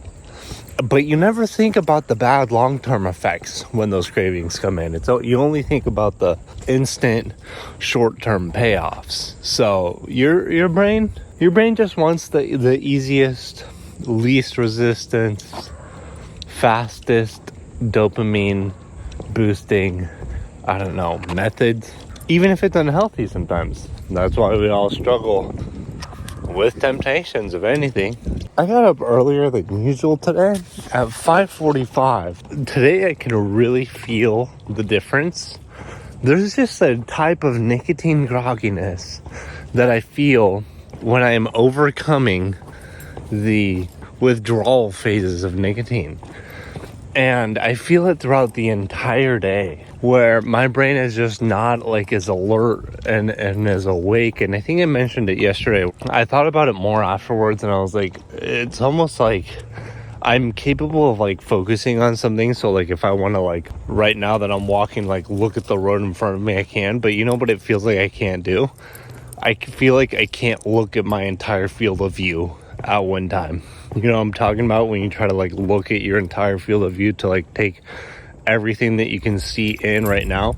Like right now you can probably see this screen or whatever you're looking at, and then if you think about opening up your field of view to see everything that you can see, I feel like if I do that, I don't actually take in all the information. It almost feels like overwhelming. Because like my brain is just, it can't process everything. That's honestly like what it feels like. It's so weird. What I've noticed when I've done these nicotine withdrawal videos is that however strong I feel it from the moment that I wake up is how strong it's going to be all day. Each night of sleep causes my brain to recover more and more. But then once I wake up, that like high-speed recovery process is done. And then I have to wait for the next night of sleep for the recovery to continue. And the concerning thing is that I'm really hoping that the way that nicotine works is that it's like once you open a door, you can't close it. I'm wondering if it's going to be something like for like a very long time, for a very long period of my life. Am I going to be like, whenever I'm having a peaceful moment, am I going to start thinking of like, oh, I wish I had a cigarette at this time? Because that would suck. That would really suck, and I really don't want it to be that way. So anyway, all in all, don't open doors that don't need to be open. A craving, the emotion that comes with the craving is very tempting. Like that desire, that impulse comes very strong. But I've noticed if I go long enough, and at least with a vape, you know, it was at least the first time that I was quitting that I've been using those for like over a year. I mean, those feelings can persist like for over a month, but they get dull, and and over time, as you rewire yourself to overcome it, you get those cravings less and less often, and then that emotion that comes with the craving doesn't even come anymore, and then it's just the thought of the action without necessarily an impulsive desire, and then you literally just stay strong for the rest of your life. But dude, look at this house. For Halloween, they went all in. It's too dark to show you all of the decorations they put up too. Alright, I'm still mid run. It's a speed run, so I have 80 seconds of rest right now. You know what I thought of when I'm trying to describe the nicotine grogginess and the energy levels? Imagine that you're outside and it's bright outside, so you put some sunglasses on. That's the nicotine, and it kind of dulls your vision a little bit. And then if you want to counteract it with caffeine, for example, I guess what that would be like is if you somehow turned up the brightness of the sun in the outdoors. But even then, it might make things a little bit clearer through the sunglasses. You can see a little bit more, but it's not the same because you still have that filter on. I definitely feel way better today. I didn't even notice yesterday that my run kind of sucked. Today we're going to be on like the tail end of the withdrawals because, you know, it was only a 7-day challenge. But I can tell you from my experience having vaped for months and then quitting that although this is a little bit sped up, I would say the recovery process for like long-term smokers is probably going to take at least a month. You know, I'm kind of speed running this whole thing. However, it's a very similar experience. Today I'm feeling like normal, and it's kind of like, it really is like, shoot, let's use the sunrise, okay, because I'm out here. It's almost like a sunrise where like when you look outside, you like notice a certain, like, I don't know, brightness of the world, and then before you know it, it just slowly gets lifted, and then by the next time you like reassess what's going on, you're like, oh my gosh, it's way brighter now than it was earlier. And that's kind of how I feel about my energy coming off nicotine. Because it's like yesterday, I mean, even now looking about it, I was way less talkative. Today I feel it's only 6:30 in the morning, and I feel way more talkative, conversational. I feel way more energized, way more creative. It's like the fog just slowly gets lifted, and if you aren't paying attention to it, you don't notice it happening, and you might not notice the differences at first. I think for me personally, one of the worst things about nicotine is how much it zaps my creative energy. And looking back on it on my life, like my most creative periods where I've done the most, created the most content, and like pushed the furthest into my life has honestly been when I haven't been using nicotine. And I think some people are literally just capable of functioning like that, but I'm not. And I have to admit that to myself. Okay, just had another strong craving that came with like an urge, and right now, I mean, I'm doing fine. I'm not going to cave into it, but it's 9 a.m. So that's kind of like where we're at right now, and I think I'm going to be really honest with you guys. For some reason, when I'm having these urges, it's coming with just doing and don't tell anybody. Like, this is subconscious thought going on with me. And that is just so wrong and manipulative and messed up. But I just have to be honest with you guys. That's the thought that happens really quickly in my brain, the subconscious one. I'm not going to do it. And I want you to know I have more integrity than that. But I am blown away with the fact that my brain would offer such a solution that it would want me to lie to you guys just to go into the nicotine, which is insane. I'm playing like a game of cat and mouse between my conscious mind, which is having self-control, my subconscious mind. So my subconscious mind is like, go get a cigarette, and here's the solution. And my conscious mind is like, that's fucked up, bro. I gotta tell you guys something right now while I click you in. And it's that nicotine urges from cigarettes are way stronger than vaping and zinning. And they require a lot more like emotional self-control. Every time something like that happens, I further agree with my point that cigarettes are the final boss of nicotine addiction, and they are to be avoided at all costs. Do not try cigarettes ever. I have the thought of like taking a hit of or drag of the menthol and how like minty it tastes, and then I have to logically remember that it doesn't actually taste as good as I'm imagining it does. I'm like romanticizing how good it could be rather than how good it actually is. And it's always, you always romanticize and make that moment that you're doing it greater, that short-term period, and then always regret the long-term effect afterwards. Maximum one time when I was doing the vape video, did I have the thought of, oh, if I just get one and don't tell anybody, it'll be fine. And then, you know, I tell myself, that's messed up. I'm never going to do that. Don't do that. That's wrong. And then I'm good and don't have that thought again. I feel like I've had that thought like 3 or 4 times today. And it's 11. It's 11:51 right now. And I've had to fight not only the craving, but then my brain offering solutions, and especially unethical ones. And I never thought I'd ever have that. What I'm finding interesting about today is I think that because today I have more energy, more excitement, I feel better overall, I feel healthier, I feel happier, and like my brain can reach like naturally like higher states. When those urges and cravings come, they're low-key more intense today than they were yesterday. It's requiring more strength today than it did yesterday for sure. But on the other flip side of that, I also feel stronger and more prepared to deal with it. It requires more strength, but I'm more capable. To a certain extent, quitting nicotine is a little bit of an integrity challenge. For anybody trying to quit nicotine, it's like if you made yourself a promise that you don't want to, and then you back out of that, that's like a failure of personal integrity. And like, at least for me, part of the reason that like I know I won't cave to that desire of like getting one and not telling anybody is because I'd feel so bad as a human.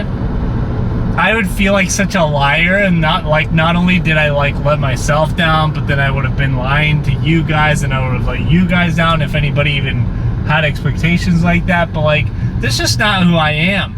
And if I want to live my best life, like, you got to have integrity to do that. And that means staying true to my word of like, no, I'm not going to take any more nicotine, and no, I'm not going to, especially not do it in a secretive, manipulative way. That'd be insane. This is also kind of teaching me how drastically different like two parts of ourselves can be. Like the part of myself that says, no, I'm not gonna smoke cigarettes at all anymore, like I'm good, I'm strong. And the part of me that is like fiending for it, that says, oh hell yeah, like let's make an excuse to go do it again. And it's surprising for myself just to see how conflicted and torn apart we can be inside of our own mind. I don't want to get too philosophical here, but like, no wonder we have conflict between humans. We have conflict within ourselves. You know what I've noticed? I just did a meditation and I've just been so tired ever since I started smoking cigarettes. I could definitely feel it during that meditation, because one of the things that I practice on doing is like trying to stay fully alert and wide awake, and that's what I tell myself as I'm doing these meditations. And yeah, I just definitely noticed I should have probably done a better job of showing you guys that I was like just kind of like tired throughout the days and just less energy, but it was almost something that I hardly noticed, that I wasn't reaching like my natural highs. So I was just tired all the time. And it's been taking longer to get out of that sleepy state, and it's just been like nuking me. I don't know.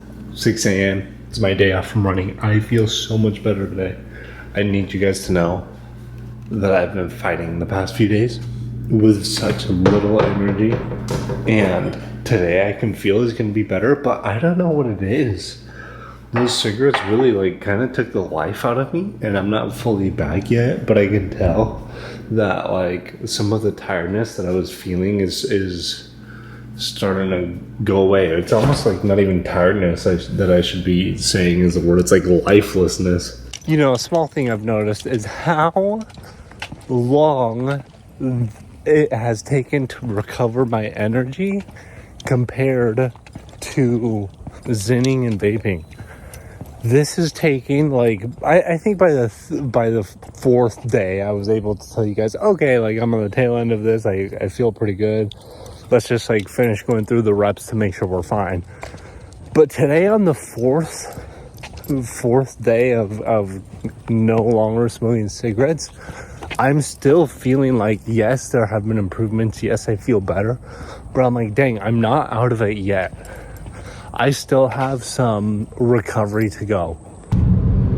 Here's me driving by my gas station, but I had another craving to pull over. It's the fact that the gas station now reminds me of, I was like, oh, time for a cigarette. No, Chris.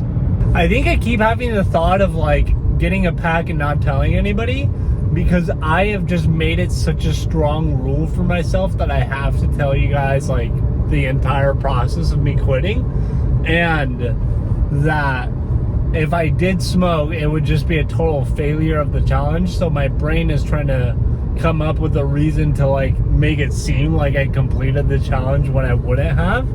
So I just have to say that's incredibly messed up of me. I thought it would go away yesterday, but I just had that thought right as I passed that gas station again.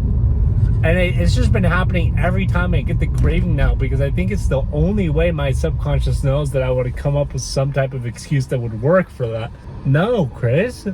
I have to really just tell myself, like, no, and I'm obviously never going to do that, but like, goddamn. I need my brain to stop suggesting it. I feel still so tired. Working out, look, last night I got an 86 sleep score. Like, I've been sleeping fine. I don't know what it did to, like, my brain chemistry, but I've just been knocked out. So, I don't know. At least every single day it's getting better. Thankfully, today, I've only had to fight off a couple of cravings. So I think overall, as far as progress goes, way better today. Although I'm fighting with, like, a tiredness, I can honestly tell you I've probably had like 4 genuine cravings that I had to fight off today, which is way down from day 1 and day 2. So I think like the cravings, like I'm just gonna have to keep on, you know, fighting through those probably for a very long time, you know, rest of my life. But it was worth it for this video.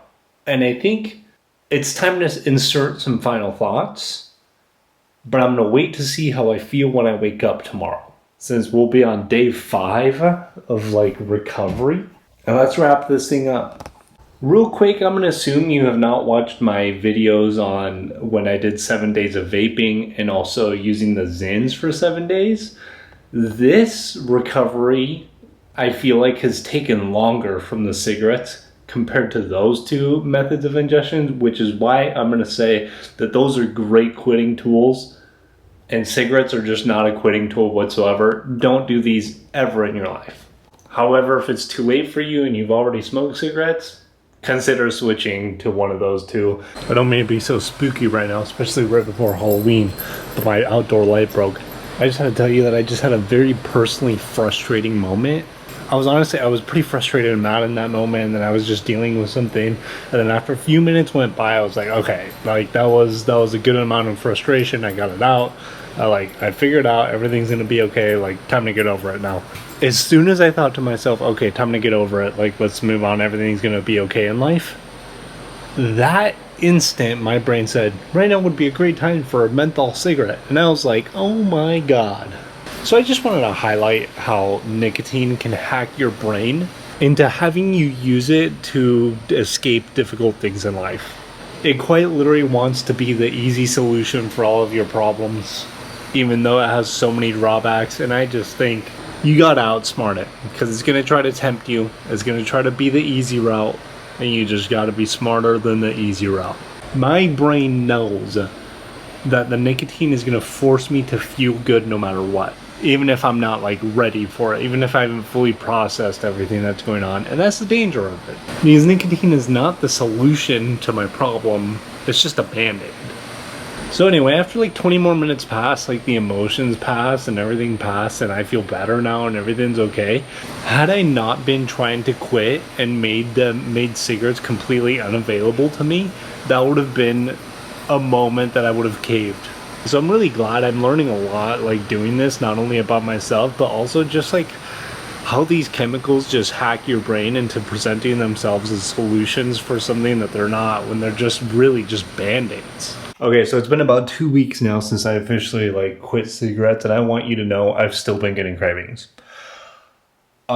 Especially during my editing process when I'm looking at them all day. So like today I've had to fight so many cravings. When I wasn't thinking about the edit and going through them, I would say that like each day the craving got lower and lower. Okay, so it is day 15 since I started this cigarette smoking video. Somewhere around there. I couldn't do the math exactly. I've been working on this video edit for like a week. I feel like I'm ready to give you some final thoughts. Part of the reason this has taken me so long to come with the final thoughts is because I figured I might as well just do the entire video edit. If you've made it to this part of the video, thank you, because I'm looking at the timeline and it's over like 3 hours and whatever minutes. And I have some dark and sad news for you, as well as some good news. Let's start off with the good news. It's that I haven't smoked, I haven't caved. I stopped having the thoughts of, let me go buy a pack and not tell anybody, so that I overcame that and I haven't had those thoughts, so that's good. No cigarettes. I feel way better every single day. I'm like back to baseline. I have energy throughout my whole day. Throughout this video, I was fighting the midday slump. Since I started smoking the cigarettes, right around the 2 p.m. mark is when I would get tired and not be able to like think clearly, and that's when normally I would have had a smoke break during the smoking portion of the video, and then after the video, it's like that's when I was just like completely like done for. I'm getting close to that midday slump right now, and I feel fine. So I've definitely like recovered. My brain is functioning normal. My runs are really good. I'm excited. I'm happy. I'm grateful to be alive every single day. I feel like myself. Now for the bad news, I still get cravings. And honestly, I'm probably going to get cravings randomly throughout the rest of my life. That's just how these type of products goes. In a way, I'm really sad about it, because I didn't realize how strong the cravings would be. When I was starting the video, keep in mind that I'm like a vaping background. The first vaping video that I did was because I genuinely needed to get over that craving, and then people suggested Zins and suggested cigarettes. And so I did the Zins, and I was like, you know what, this was easy to overcome, it'll be fine. So then I hopped on to trying cigarettes for the first time, and I'm honestly a little bit sad that I opened that door for myself, because I can't believe I'm gonna have to always overcome these cravings for the rest of my life, or like have the knowledge that is an available avenue that I could have taken. Before starting the video, I didn't realize how addictive cigarettes were, how they would continue to be present in my mind, and especially how many cravings I would have to continue to fight off throughout the remaining like 7 days of doing this video edit that I wasn't filming. I think a portion of that is exaggerated because I'm doing the video edit, I'm watching myself smoke, and I'm thinking about how good it felt in that moment, as well as describing it in the footage that I'm watching. I'm like, damn, that sounds good right now. And I think it made the process even harder for me throughout this past week, fighting it, looking at how much I was enjoying it at that time.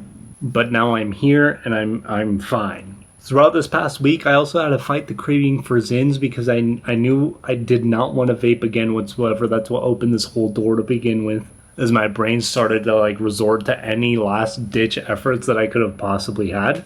Thankfully, the compulsion for the cravings has gone down a lot. And so now I can have like the logical thought of it and then just push it off and keep on going. But now I'm also ready to finish up this video, because every time that I'm looking at myself in this edit and everything that it's going through has also been a temptation in and of itself. Feta, no grass. Show them the grass on your nose. You just want to eat all the grass, huh? You silly girl. All right, so here's my official final thoughts. Cigarettes are the worst possible thing for nicotine addiction ever. By an insane margin, the most addictive nicotine product for sure. Vapes are less addictive, but still addictive, so it's a better quitting tool to help you get off cigarettes. Zins would be the least addictive, so another good quitting tool, but none of them are good for you.